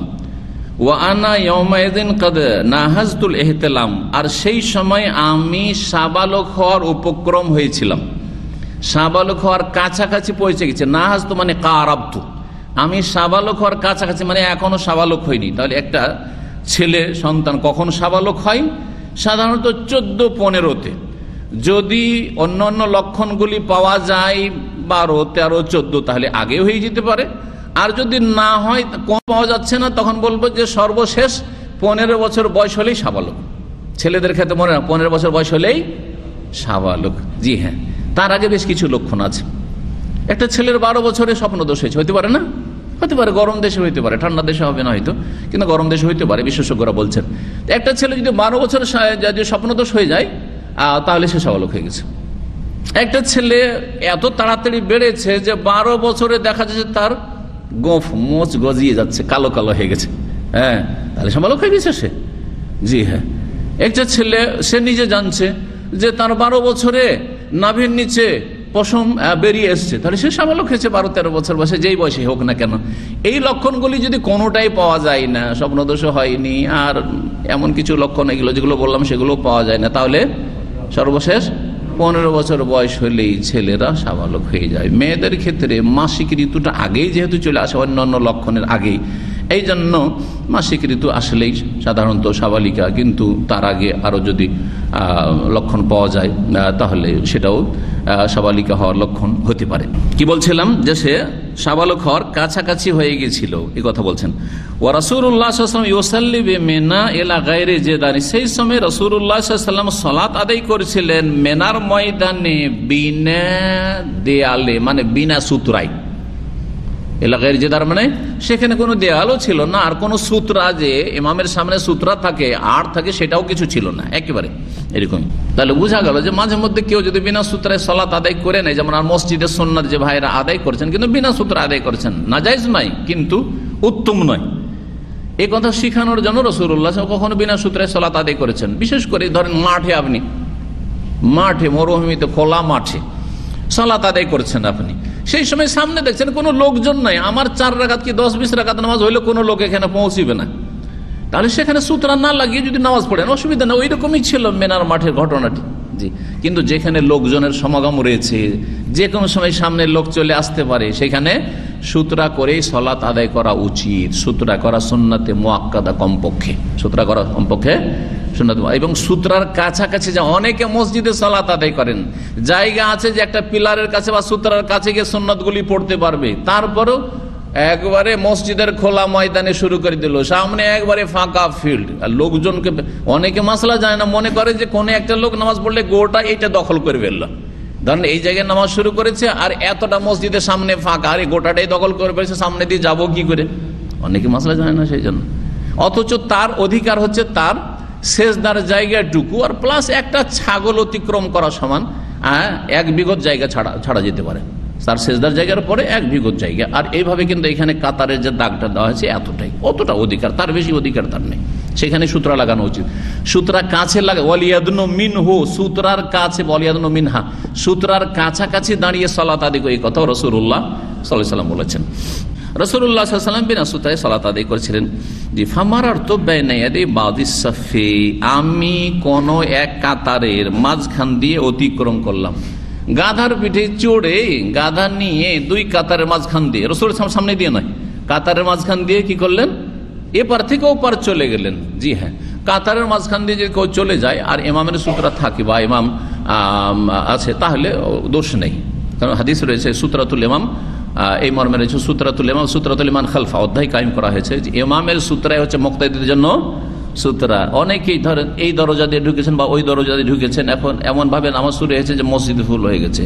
আপনি দেখছেন ডান দিকে তো কোনো জায়গা পাচ্ছেন, কিন্তু বাম দিকে জায়গা খালি আছে, ইমামের সামনে দিয়ে গেলেন না, ইমামের সামনে তো সূত্র আছে, ইমামের সামনে গেলেন, কিন্তু 2 কাতারের মাঝখান দিয়ে আপনি ওপার থেকে এপারে এসে এই দিকে আপনি কাতারে লাগছেন নামাজে, জায়েজ কিনা? জায়েজ, এটা আপনি কোনো গুনাহ করলেন না, ভুল করেন। অনেকে এটাকে আপত্তি মনে করে, দ্বিধাদ্বন্দ্ব করে, যার ফলে নিজে ওই কাতার মাঝখান দিয়ে যেতে চায় না। আবার অনেকে জানে যে আমার 2 কাতার মাঝখান দিয়ে যাওয়া জায়েজ, কিন্তু লোকের হাত বাড়িয়ে দেয়, হ্যাঁ, মনে করে যে না আমার সামনে দিয়ে যাওয়ার জন্য হাত বাড়িয়ে দেয়। না ভাই, আপনার এখানে হাত বাড়াবার অধিকার নেই, ভুল করছেন আপনি, যেতে দেন। জি, বোঝা গেছে মাসালা। বলছেন যে আমি কোন কাতারের মাঝখান দিয়ে অতিক্রম করলাম, ও আর সালতুল আতানা তারতাও, আর আমি গাধাটিকে চড়তে ছেড়ে দিলাম, গাধাটিকে চড়তে ছেড়ে দিলাম যে চর। ও দাখালতু সাফার, কাতারে আমি লেগে গেলাম সালাত আদায়। ফালাম ইউনকির যালিকা আলাইহি আহাদুন, কিন্তু কোন লোকে আমার এই আচরণের প্রতিবাদ করলেন না, আমার ওপর কোনো আপত্তি তুললেন না যে তুমি এরকম কাজ কেন করলে, আমাদের কাতার মাঝখান দিয়ে তুমি গাধা নিয়ে কেন ঢুকলে, বা তুমি কেন ঢুকলে, এই কথা কেউ বললেন না। জি, এ বললেন কে? আব্দুল্লাহ বিন আব্বাস রাদিয়াল্লাহু তাআলা আনহুমা। এখান থেকে আসল মাসআলা, যেটা অনেক মাসলাই জানা যেতে পারে, যেগুলো ফিকহি মাসলা কিছু বললাম সূত্র সম্পর্কে, কিন্তু যেটা আসল মাসআলা সেটা হচ্ছে যে কোন এলেম শোনার জন্য, কোন এলেম, দিনের এলেম জ্ঞান শোনার জন্য, হাদিস শোনার জন্য, এবং সেটা বহন করার জন্য, মুখস্থ রাখার জন্য, আর তারপরে সেটা অন্য কাউকে জানানোর জন্য বা শিক্ষা দেওয়ার জন্য সাবালক হওয়া শর্ত নয়। কারণ তিনি নাবালক অবস্থায় এলেম হাসিল করে পরে এই ঘটনা তিনি শোনাচ্ছেন। তিনি এলেম হাসিল করেছেন এটা নাবালক অবস্থায়, তখন সাবালক হননি, আর বহন করেছেন মানে সংরক্ষণ করেছেন ওই নাবালক যুগ থেকে, আর তারপরে তিনি শুনিয়েছেন, সেটা নাবালক অবস্থাতেও হইতে পারে, আবার সাবালক অবস্থাতেও সেটা হইতে পারে, যদি তার বোধ শক্তিটা ভালো থাকে। বোধ শক্তিটা একটা শর্ত কিন্তু ওলামারা লাগিয়েছেন, যে সে যেন বিষয়টাকে বুঝে, বিষয়টাকে বুঝলো না, তিলকে তাল করে দিল, 6কে 9 করে দিল, তাহলে তো হবে না। এই জন্য কমপক্ষে এমন নাবালক হইতে হবে যে আকেল, বুদ্ধিমান হইলে অসুবিধা নেই। তার জন্য দ্বিতীয় হাদিস থেকে আমরা বুঝতে পারবো যে সর্বনিম্ন কিরকম বয়স হলে চলে, এমনকি 7-এরও শর্ত নাই, 7-এরও শর্ত নাই এই ক্ষেত্রে, এলেম হাসিল করার ক্ষেত্রে বা এলেম বহন করার ক্ষেত্রে বা কাউকে একটা সহি এলেম পৌঁছানোর ক্ষেত্রে 7 বছরও শর্ত নেই। যেমন 7 বছর কথা বলা হয়েছে সালাতের ক্ষেত্রে, তোমার যে ছেলে মেয়েদেরকে 7 বছর বয়স হলে কি করো, সালাতের জন্য উৎসাহিত করো বা নিয়ে যাও, হুকুম করো, চাপ সৃষ্টি করি, কিন্তু হুকুম করো, চলো নামাজ পড়ি। আর 10 বছর হলে চাপ সৃষ্টি করে এখন সালাত আদায় করাইতে হবে, নামাজ পড়াইতে হবে, সাথে নিয়ে বাধ্যতামূলক সালাত আদায় করে, যদিও ফরজ হয়নি, কারণ ট্রেনিং চলছে, ট্রেনিং কোর্স, এই ট্রেনিং না করলে কিন্তু বেনামাজি হয়ে যাবে। তো পরের হাদিসে দেখেন, হাদিস নম্বর 77 বলছেন, আন মাহমুদ ইবনে রবি قال اكلت من النبي صلى الله عليه وسلم مجة مجها في وجهي وانا ابن 5 سنين من دلوين।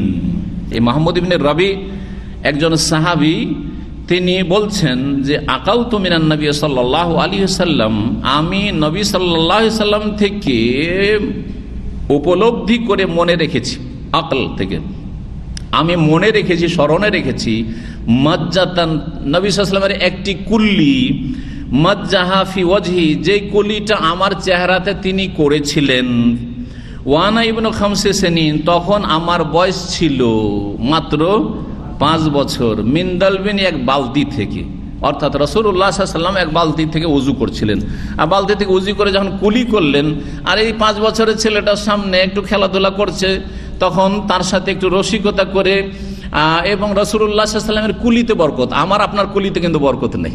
এটা আবার এই পীরেরা কিন্তু এই ধর্ম ব্যবসা নিয়েছে। এটা সবসময় যত বড় আল্লামা হয়ে যান আর যত বড় বুজুর্গ হয়ে যান, আমার আপনার কুলিতে কারো বরকত নেই। সুতরাং এই যে তাবারক, এটা শিরকি বা বেদাতি তাবারক। তাবারক 3 রকম, শরীয়ত সম্মত তাবারক, আর শিরকি তাবারক, আর বেদাতি তাবারক। শিরকি আর বেদাতি তাবারকটা আমাদের দেশে আছে, আর শরীয়ত সম্মত তাবারক হচ্ছে মসজিদে হারাম, মসজিদে নববীর তাবারক, রমজান মাস বরকত, হ্যাঁ বোঝা গেছে না, জমজমের পানি বরকত, মধু বরকত, হ্যাঁ ইত্যাদি ইত্যাদি, হ্যাঁ কালাজিরা বরকত, যেগুলি বরকতে যে সেগুলি বরকত, ফিলিস্তিন বাইতুল মুকাদ্দাস বরকত, জি, তো যেগুলি বরকত সেগুলি বরকত। কোরআন এবং হাদিসের মজলিস বরকত, কোরআন এবং হাদিসের মজলিসে বসে আছেন, এটা হচ্ছে বরকতের মজলিস। এখানে এলেম শিখছেন, এইটা বরকত, কিন্তু আমার ঘামে বরকত আছে, আমার কুলিতে বরকত আছে, আমার জুঠাতে বরকত আছে, এইসব ফালতু কথা, এইসব বেদাতি কথা, কমপক্ষে বেদাত। আর এটা এগিয়ে গিয়ে এক ধরনের বরকত হচ্ছে শিরকি বরকত, সেটা হচ্ছে মাজারে গিয়ে হাতটা লাগিয়ে মাজারে, তারপরে হ্যাঁ গায়ে মাখছে, মাজারে গিয়ে একটা করে তেনা বাঁধছে। তেনা পীর আছে আমাদের দেশে, আছে, বাংলাদেশে আছে, ইন্ডিয়াতে আছে তেনা পীর। হিন্দু আসছে, খ্রিস্টান আসছে, শিখ আসছে, নর আসছে, নারী আসছে, মুসলিমরাও আসছে, আসার পরে তেনা বাঁধছে। বলছি তেনা কেন বাঁধছেন? দিল্লিতে একটা এরকম পীর আছে, পীরের মাজার আছে, সব তেনা বাঁধছে, নেকড়া পীর। তো বলছে যে এখানে তেনা বাঁধলে সন্তান লাভ হয়, সন্তান লাভ হয়। এক জায়গায় আমি শিক্ষকতা করতাম মদিনা আসার আগে, বুদিয়াই। তো ওখান থেকে এক জলসা, তখন ওয়াজ মাহফিল ছিল, তো শিক্ষকদের নিয়ে গেছে, তখন ওই যৌবনকাল আমার, তখন 22 বছর বয়স, তখন সেই সময়ের। তো গিয়েছি একটা জলসাতে, রাতে থেকে রাত সকালবেলা, তখন গরুর গাড়িতে করে বক্তাদের নিয়ে যেত। কত যুগার কথা বলছি, 1984 কথা বলছি, 1983 থেকে 84 মহিষের গাড়িতে বা গরুর গাড়িতে করে আপনার কি বক্তাদেরকে নিয়ে যেত। তো আসছে মাঠ দিয়ে, তো দেখছি এক জায়গাতে অনেক ঢেয়াল, একটা গাছের তলায় কোন একটা গাছ আছে, বড় গাছ, বটের গাছ অথবা এরকম কোনো পাইকড় গাছ, ও গাছের তলায় অনেক ঢেল জমা হয়ে আছে। তো বলছি এই এত ঢেল কেন উঁচা হয়ে আছে এইখানে? তো বলছি এটা হচ্ছে ঢেলা পীরের আস্তানা, এটা হচ্ছে ঢেলা পীরের আস্তানা। যেমন জামরাতে পাথর মেরে পাথর কঙ্করের ঢের লেগে যায়, ঠিক তেমনি ঢেলা পীরের ওখানে ঢেলের কি হয়েছে, যে যায় একটা করে পাথর মারে, ঢেল মারে, যে একটা করে ঢেল মারে, মারতে মারতে গাছের ওইখানে একবারে যেমন ওই জামরাতের পাথর উঁচা হয়ে যায় আর গাদার গাদা ওই রকম হয়ে আছে। তো এই একটা দৃশ্য জীবনে দেখেছি, এগুলো না দেখলে তো আর এই শিরকি কুফরিগুলো বয়ান করতে পারতাম না, তাই না? তো এই যে ঢেল মারলে ওখানে মনস্কামনা পূরণ হবে, এটা হচ্ছে শিরকি তাবাররুক, এটা হচ্ছে শিরকি তাবাররুক। মাজারে ওরসে গেলে বরকত আসবে, এটা শিরকি তাবাররুক, এটা হচ্ছে শিরকি তাবাররুক। রাসূলুল্লাহ সাল্লাল্লাহু আলাইহি সাল্লামের থুথুতে বরকত ছিল, থুথুতে শেফা হইতো। আলী রাদিয়াল্লাহু আনহু হয়েছে, চোখ ভালো হয়েছে সাথে সাথে, জি। রাসূলুল্লাহ সাল্লাল্লাহু আলাইহি সাল্লামের কুলিতে তাবারক ছিল। রাসূলুল্লাহ সাল্লাল্লাহু আলাইহি সাল্লামের উজুর পানিগুলি যে অঙ্গ থেকে পড়ছে তাতে বরকত ছিল। রাসূলুল্লাহ সাল্লাল্লাহু আলাইহি সাল্লামের ঘামে বরকত ছিল। শুধু রসুলের সাথে খাস, তার রসুলকে কে বেশি সম্মান করে, বিষয়টা ভালো করে বোঝার চেষ্টা করবে। এখানে কিন্তু আমরা বুঝতে পারবো যে কারা খাঁটি ইসলামে আছে আর কারা ভেজাল ইসলামে আছে। যারা বলছে যে একমাত্র রাসূলুল্লাহ সাল্লাল্লাহু আলাইহি ওয়াসাল্লামের শরীরে বরকত রয়েছে, তার ঘামে বরকত রয়েছে, তার থুথুতে বরকত রয়েছে, এইটা একমাত্র কার সাথে খাস? নবীর সাথে, একজন ব্যক্তির সাথে খাস। সৌদি আরবের ওলামারা আর আহলে হাদিস ওলামারা, সালাফি ওলামারা এই আকীদা বিশ্বাসী। আর কোন মানুষ যত বড় আল্লাহ, ইমামে হারাম সুদাইস, তার গায়ে কোনো বরকত নেই, তার থুথুতে বরকত নেই, তার আপনি চাদর টানাটানি করবেন বিশতে আল খাল্লা, তাতে কোনো বরকত নেই, তার গায়ে একটু মুসাফা, কোনো বরকত নেই, কোনো বরকত নেই। হ্যাঁ, অনেকেই করছেন না আমাদের সাথে মুসাফা করে, যারা দেখা সাক্ষাতের সুযোগ পায় না। আপনার তো মাশাআল্লাহ, আপনাদের এখানে তো মানে আমি হয়ে গেছি কিরকম, ও ঘর কি মুরগি দাল বরাবর, বুঝেন? উর্দুতে একটা প্রবাদ আছে, ঘর কি মুরগি দাল বরাবর, বুঝেন না? বুঝেন না? ঘরের বাড়ির পোষা যদি মুরগি হয় তো ওর মূল্য ডালের সমান, তো ওই রকমটা হয়ে গেছে। কিন্তু যেখানে দেখা সাক্ষাৎ করতে পারে, ভিড় ভাড় ধাক্কাধাক্কি করে 1 ঘন্টা শুধু ওইটি লাগাই, তো ওখানে গিয়ে মনে করে অনেকে অতি ভক্তি, আর বুঝেও না, কারণ পীরদের ভক্তি করে অভ্যাস আছে, আমাদের কাছে ওগুলো জায়েজ নয়। সালাম আলাইকুম, মানে জায়েজ নয়, এটা আপনার জায়েজ না, আপনি এটা বিদাতি তাবারুক, এটা হচ্ছে বিদাতি তাবারুক, এতে কিচ্ছু নেই। কিন্তু এটা কার এতে আছে? রাসূলুল্লাহ সাল্লাল্লাহু আলাইহি ওয়াসাল্লামের ভিতরে আছে একমাত্র। আর অন্যরা সবাই যতগুলি ফিরকা পাবেন তাদের মধ্যে রসুল ছাড়াও তাদের বুজুর্গানে দিন আকাবের মধ্যে বরকত আছে। তাহলে কে বেশি রসুলকে সম্মান করে? যারা বলে এই মর্যাদা একমাত্র একজনকে দেওয়া হয়েছে, আমার নবীকে দেওয়া হয়েছে, আর কাউকে দেওয়া হয়নি, তারা বেশি খাঁটি ইসলামে আছে। আর যারা বলে রসুলের মতো আমাদের বুজুর্গানে দিন, তারা বেশি রসুলকে শ্রদ্ধা করে। কার রসুলকে শ্রদ্ধা করে বলেন না কেন?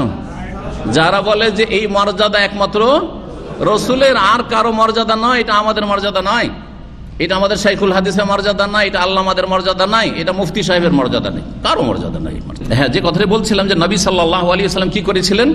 এই মাহমুদের গায়ে বা চেহারাতে কুলি ফেলেছিলেন। জি, 5 বছর তখন বয়স ছিল। কত বছর বয়স ছিল? ওই 5 বছর বয়সের কুলিটাকে মনে রেখেছেন। আর মনে রাখার পরে তিনি মনে রাখলেন যে শুনলেন বা দেখলেন, দেখে এলেম হাসিল হলো যে আমাকে কুলি করলেন রাসূলুল্লাহ, আমার চেহারাতে কুলি ফেললেন।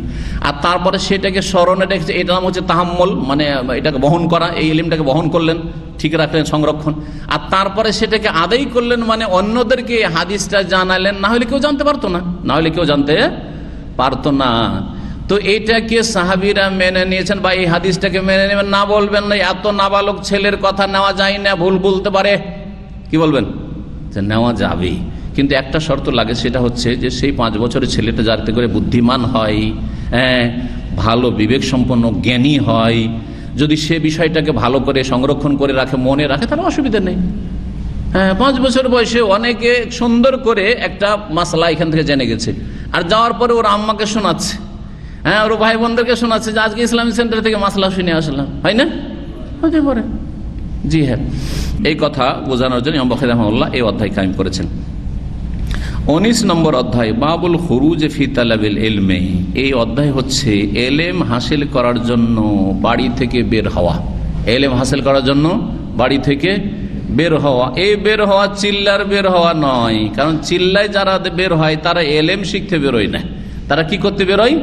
তবলিগ করতে। তবলিগ মানে এলেম শেখানো, তবলিগ মানে বাল লাগাবে বলো, তবলিগ মানে পৌঁছাইতে যাওয়া। তবলিগ মানে কি? শব্দটার অর্থ বুঝে, আমাদের লোকের শব্দ অর্থ বুঝে না, যার ফলে বিভ্রান্ত হয়, মনে করে ওদের প্রতারণার শিকার হয়ে যায়।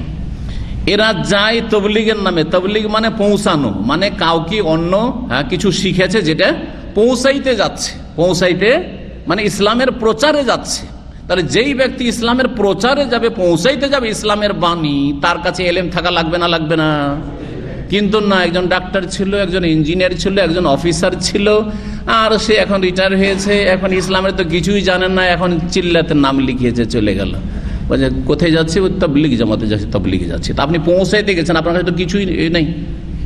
হ্যাঁ, আরবিতে প্রবাদ আছে, ফাকিদুশ শাইয়্যি লা ইউতি, যার পকেট এমটি সে কি দিতে পারবে? পকেটে আমার টাকা নেই, আর যদি হাত ঢুকাই তো টাকা বের হবে, আর আপনাকে টাকা দিতে পারবো না।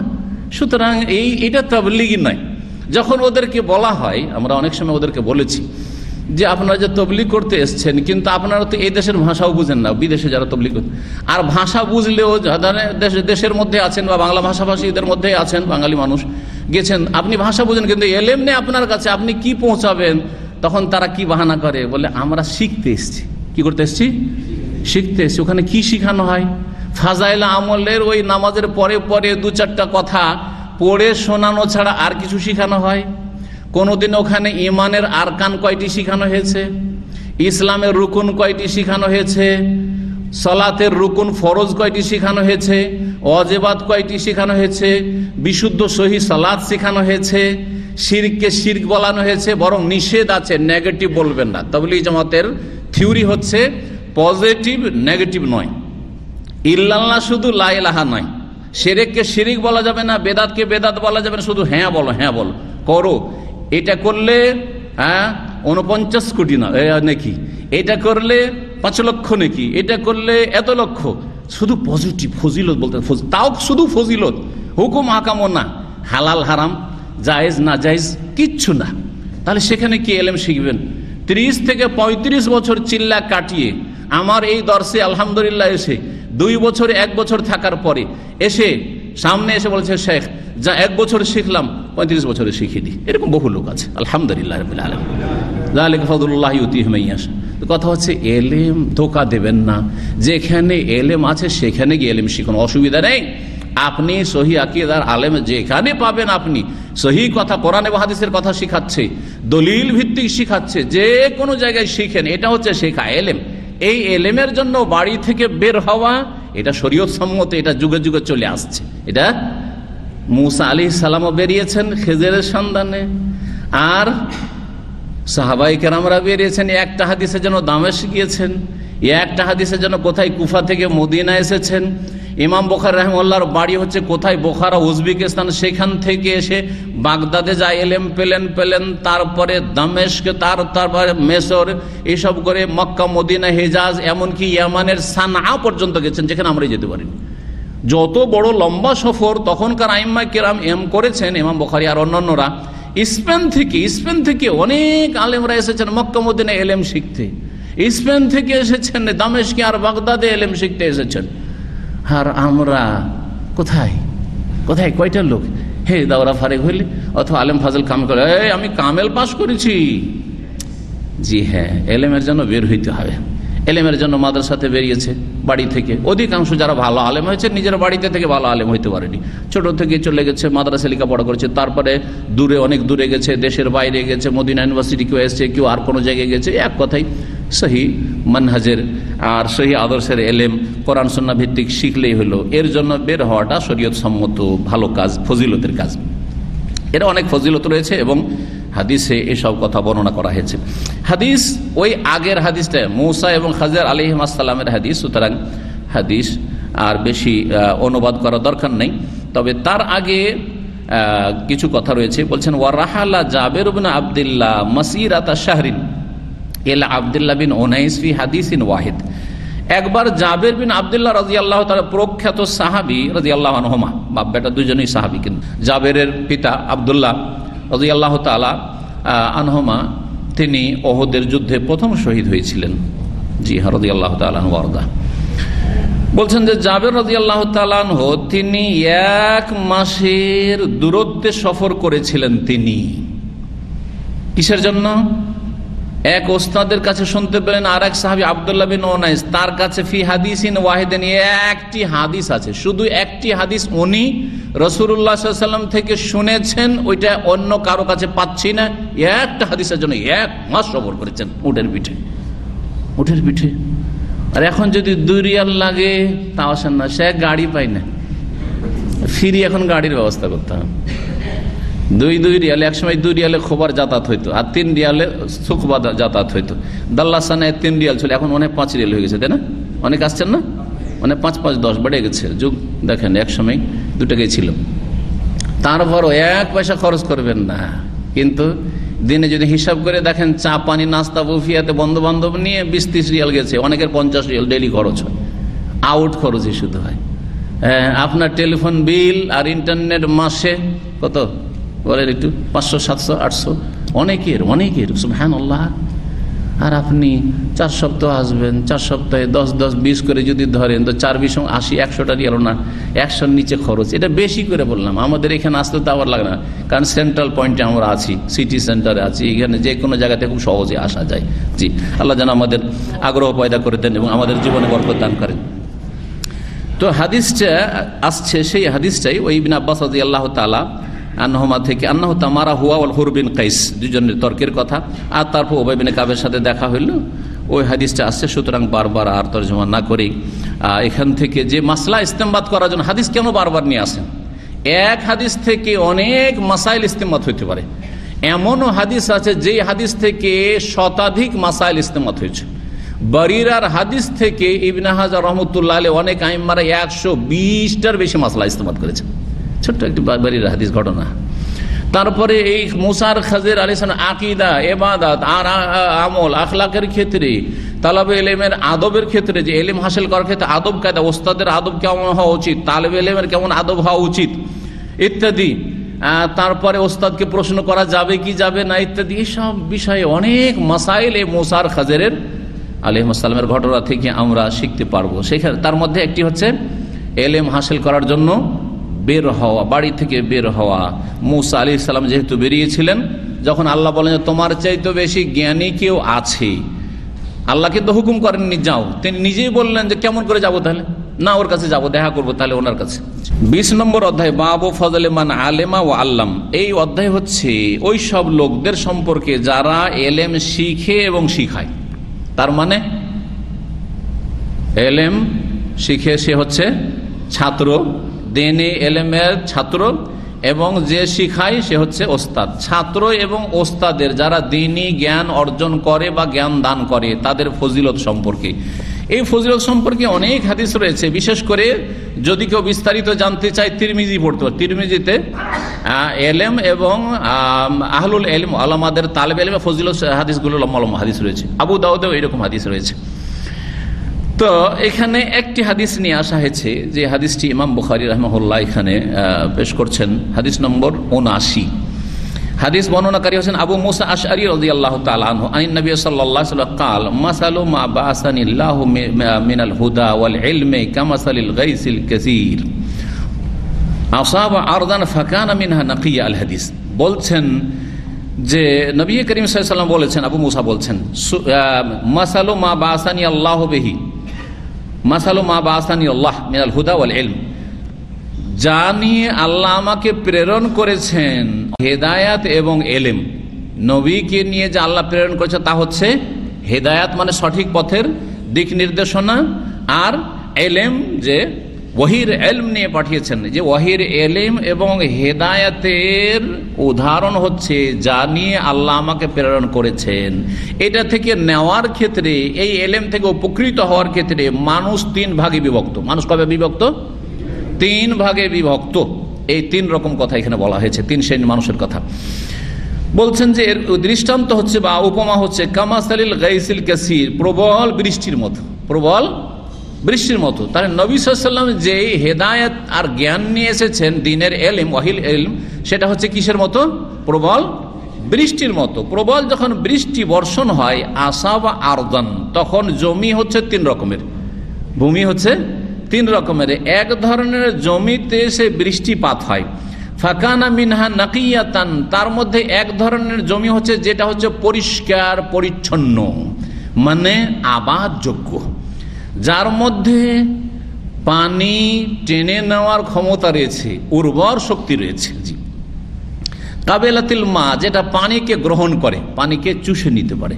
বৃষ্টি হলে বৃষ্টির পানিকে সংরক্ষণ করে রাখতে পারে। জি, ফাআমবাতাতিল কালা ওয়াল উশবাল কাসীরা, সুতরাং যখন বৃষ্টির পানি গ্রহণ করতে পারলো, সুতরাং ঘাস উদ্গত করলো সেই ভূমি, ওয়াল উশবাল কাসীর, এবং অনেক রকমের শস্য উৎপাদন করলো বা উদ্গত করলো। এই এক রকমের জমি হয়ে গেল। তাহলে যে জমি কি করলো? বৃষ্টি হলো, বেশি পানি ধরে রাখতে পারলো, এবং ধরে রাখার পরে তার থেকে অনেক ফসল দিতে পারলো আর অনেক ঘাস দিতে পারলো, যেগুলো থেকে মানুষ এবং গবাদি পশু লাভবান হইল। এটা 1 নম্বর জমি। 2 নম্বর জমি হচ্ছে ওয়াকানাত মিনহা আজাদেব, আর এক রকমের জমি আছে যেগুলি হচ্ছে শক্ত জমি। আজাদেব মানে হচ্ছে শক্ত জমি, এত শক্ত মাটি, আমসাকাতিল মা, সেই মাটি কিন্তু পানি ধরে রাখতে পারে, পানি জমিয়ে রাখতে পারে। পানি জমে গেছে, বৃষ্টি হওয়ার সাথে সাথে পানি জমে গেছে, কিন্তু পানিকে চুষতে পারে না, পানিকে তেমন গ্রহণ করতে পারছে না। জি, ফানাফা আল্লাহু বিহান নাসা, যখন পানি সেখানে জমে গেছে, সুতরাং সেই পানি দিয়ে আল্লাহ অন্যান্য মানুষদেরকে উপকৃত করলেন। এই পানি থেকে ফাঁসারিব, মানুষরাও যারা পানির প্রয়োজন তারা নিজেরাও পানি পান করলো, ওয়াসাকাও, এবং গবাদি পশুকেও পানি পান করাইতে পারলো, এবং সেচ কাজও, সাকাও মানে সেচ কাজেও পানি লাগাইতে পারলো। সেচ করি না আমরা, যেখানে পানি জমে আছে সেখান থেকে, জলাশয় থেকে, বিভিন্ন জায়গা থেকে। ওয়াজারাউ, এবং তারা ক্ষেত খামার আবাদও করতে পারলো। জারাউ, তারা চাষ আবাদও করতে পারলো। এখান থেকে মাজরা বলা হয়, ফার্মকে কি বলা হয়? মাজরা। এই মাজরা শব্দটি এখান থেকে এসছে, ইসিম জারফের শেখা। তাহলে 2য় রকমের জমির কথা হয়ে গেল। জমি কি রকম? হ্যাঁ, শক্ত জমি। 2য় প্রকার জমি হচ্ছে শক্ত জমি, মাটি খুব শক্ত মাটি, কিন্তু সেই মাটি পানিটাকে ধরে রাখতে পারলো, পানি ধরে রাখতে পারলো। এবার উঁচা মাটি নয়, কিন্তু শক্ত মাটি পানিটাকে ধরে রাখতে পেরেছে। সেই পানি থেকে অন্যরা কি হলো? উপকৃত হলো। তৃতীয় তারপরে বলছেন ওয়াতাইফাতুন উখরা, আর তৃতীয় এক ধরনের জমি রয়েছে বা ভূমি রয়েছে, ইন্নামা হিয়া কিআনুন, সেই জমি বা সেই ভূমি হচ্ছে টিলা, উঁচা জমি। টিলা তো বলেন না, টিলা মাটি, জি উঁচা মাটি। লা তুমসিকু মান, পানি ধরে রাখতে পারো। টিলাতে যদি পানি পড়ে তাহলে পানি চারিদিকে চলে যাবে, ওখানে আর পানি থেমে রাখতে পারবে না। ওয়ালা তুমবিতু কালাআন, এবং কোনো ঘাস বা শস্য উদ্গত করতে পারলো না, সেখানে কোনো উৎপাদনও হলো না, উর্বর শক্তিও নেই। কয় রকমের জমি হলো? 3 রকমের জমি। ফাযালিকা মাসালু মান ফাকাহা ফি দীনিল্লাহ, এই হচ্ছে উদাহরণ ওই সব লোকদের যারা আল্লাহর দ্বীনের জ্ঞান অর্জন করলো, ওয়া নাফাআহু, আর সে আল্লাহর দ্বীনের জ্ঞান তাকে উপকৃত করলো, ওয়া নাফাআহু মা বাসানিল্লাহু বিহি, জানি আল্লাহ আমাকে পাঠিয়েছেন তা তাকে উপকৃত করলো। ফাআলেমা ওয়া আল্লামা, সুতরাং নিজেও জ্ঞান অর্জন করলো, ওয়া আল্লামা, অন্যকেও জ্ঞান দান করতে পারলো। এটা হচ্ছে একরকম এক শ্রেণীর মানুষ। ওয়া মাসালু মাল্লাম ইয়ারফা বিযালিকা রাসান, আর আরেক শ্রেণীর লোকের উদাহরণ হচ্ছে যারা নিজের মাথাটা উঠিয়েই দেখলো না, ভ্রুক্ষেপ করলো, যেটাকে আমরা বলি কি ভ্রুক্ষেপই করলো না। এলেম বিতরণ হচ্ছে, এলেম শিখার সুযোগ আছে, ভ্রুক্ষেপই করলো না। এখানে সিটি সেন্টারে, সিকো মার্কেটে সবচেয়ে বেশি মেজরিটি হচ্ছে বাংলা ভাষাভাষী, কিন্তু ইসলামী সেন্টার থেকে উপকৃত হওয়ার ক্ষেত্রে সবচাইতে তাদের সংখ্যা কম, সবচেয়ে কম সংখ্যা হচ্ছে তাদের। জি হ্যাঁ, এদের সম্পর্ক হচ্ছে মাল্লাম ইয়ারফা বিযালিকা রাসান, সে ভ্রুক্ষেপই করলো না। ওয়ালাম ইয়াকবাল হুদাল্লাহ, আর আল্লাহর হেদায়েতকে গ্রহণও করলো না, কবুলও করলো না। আল্লাযী উরসিলতু বিহি, জানি আমি প্রেরিত হয়েছি, জানি আমি প্রেরিত হয়েছি। হাদিস এতটুকু হলো। এখন এই হাদিসের ব্যাখ্যাটা বুঝেন। জি, মানুষের সাথে ফিট করেন, 3 রকমের জমিকে মানুষের সাথে ফিট করেন। সেটা কিভাবে? হ্যাঁ, এক শ্রেণীর মানুষ আছে, আপনারা দেরি করছেন, এক শ্রেণীর মানুষ আছে যারা নিজে এলেম শিখলো, আর এলেম শিখার পরে নিজে আমল করলো, এলেম শিখলো, আমল করলো, আর অন্যকে এলেম শিখালো। সে হচ্ছে ওই প্রথম শ্রেণীর জমি। প্রথম শ্রেণীর জমি নিজে কি করলো? হ্যাঁ, প্রথম শ্রেণীর জমিতে কি হয়েছে? নিজে পানি ধরে রাখতে পেরেছে, আর তারপরে হ্যাঁ ফসল হয়েছে, আর ফসল থেকে মানুষরা উপকৃত হয়েছে, ঘাস থেকে গবাদি পশু উপকৃত হয়েছে। তাহলে কার উদাহরণ হলো? ওই লোকের যে নিজে এলেম শিখে নিজে উপকৃত, এলেম শিখেছে, আমল করেছে এবং অন্যকে, এলেম শিখে আলেম বা আমল হয়েছে, আমল করেছে এবং অন্যকে দাওয়াত দিয়েছে, অন্যকে হেদায়েত করেছে, অন্যকে শিখিয়েছে কিছু। 1 নাম্বার মানুষ, সবচেয়ে শ্রেষ্ঠ মানুষ, এদের ফজিলত। 2 নম্বর হচ্ছে কিছু লোক আছে এলেমকে সংরক্ষণ, ব্রেন অনেক আছে, মাদ্রাসা পড়ুয়া এরকম অনেক কিন্তু আমরা পেয়েছি, ব্রেন অনেক আছে, এলেম শিখে রেখেছে, কিন্তু এলেম অনুযায়ী আমল করেন না, আমলে ত্রুটি, সুন্নত নফলতে ত্রুটি আছে, অনেকের ফরজেও ত্রুটি আছে, অনেকের ফরজও ত্রুটি আছে, আখলাক চরিত্র ভালো নয় হয়তো। তারপরে আপনার দেখেন এবাদতে গাফিলতি, ফজরে খুঁজে পাওয়া যায় অধিকাংশ সময়। হ্যাঁ, মানুষকে বলে ভালো ভালো কথা, কিন্তু সে নিজে ভালো হইতে পারে না। তাহলে এই জমি কেমন? পানি ধরে রাখতে পেরেছে, যেই পানি থেকে অন্যরা তো উপকৃত হচ্ছে, আর নিজে উপকৃত হইতে পারেন না। এলেম ধরে রেখেছে, কিন্তু এলেম মোতাবেক আমল করতে পারলো না, আমলের ত্রুটি তার, কিন্তু তার এলেম থেকে উম্মতের ফায়দা হয়েছে। আজকাল অনেক এরকম আছে, এলেম শিখাচ্ছে, কিন্তু তার ব্যক্তি জীবনে, তার আখলাক আমলে অনেক ত্রুটি। হ্যাঁ, আখলাক আমলে অনেক ত্রুটি রয়েছে। এটা হচ্ছে দ্বিতীয় শ্রেণীর লোক, নিজে হতভাগা, অন্ধকারে কিন্তু অন্যকে আলো দিতে পারলো, প্রদীপের মতো, প্রদীপ ল্যাম্পের মতো, তলায় অন্ধকার কিন্তু চারিদিকে আলো ছড়াচ্ছে। আর তৃতীয় শ্রেণীর লোক হচ্ছে ওই তৃতীয় জমিটা, সেটা কেমন? হ্যাঁ, একবারে উঁচা জমি, পানি বর্ষণ হলো মানে এলেম বর্ষণ হচ্ছে, এলেম মেরে দিকে ভ্রুক্ষেপই করলাম, মাল্লাম ইয়ারফা বিযালিকা রাসান, মাথা উঠিয়েও দেখলো না যেখানে এত এলেম শিখানো হয়, এলেম শিখলো না, আর আমলও করলো না, আর দাওয়াতও দিল না।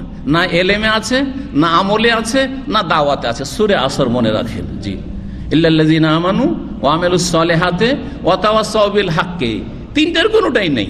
1 নম্বর যে তার মধ্যে 3টে আছে, 2 নম্বর যে তার মধ্যে 2টো আছে, আর 3 নম্বর যে তার মধ্যে কোনোটাই নেই, এখন কোনটা হবেন, এখন বুঝ আপনার, করণীয় আপনার। আল্লাহ যেন তৌফিক দান করেন। শেষ হয়ে যাচ্ছে।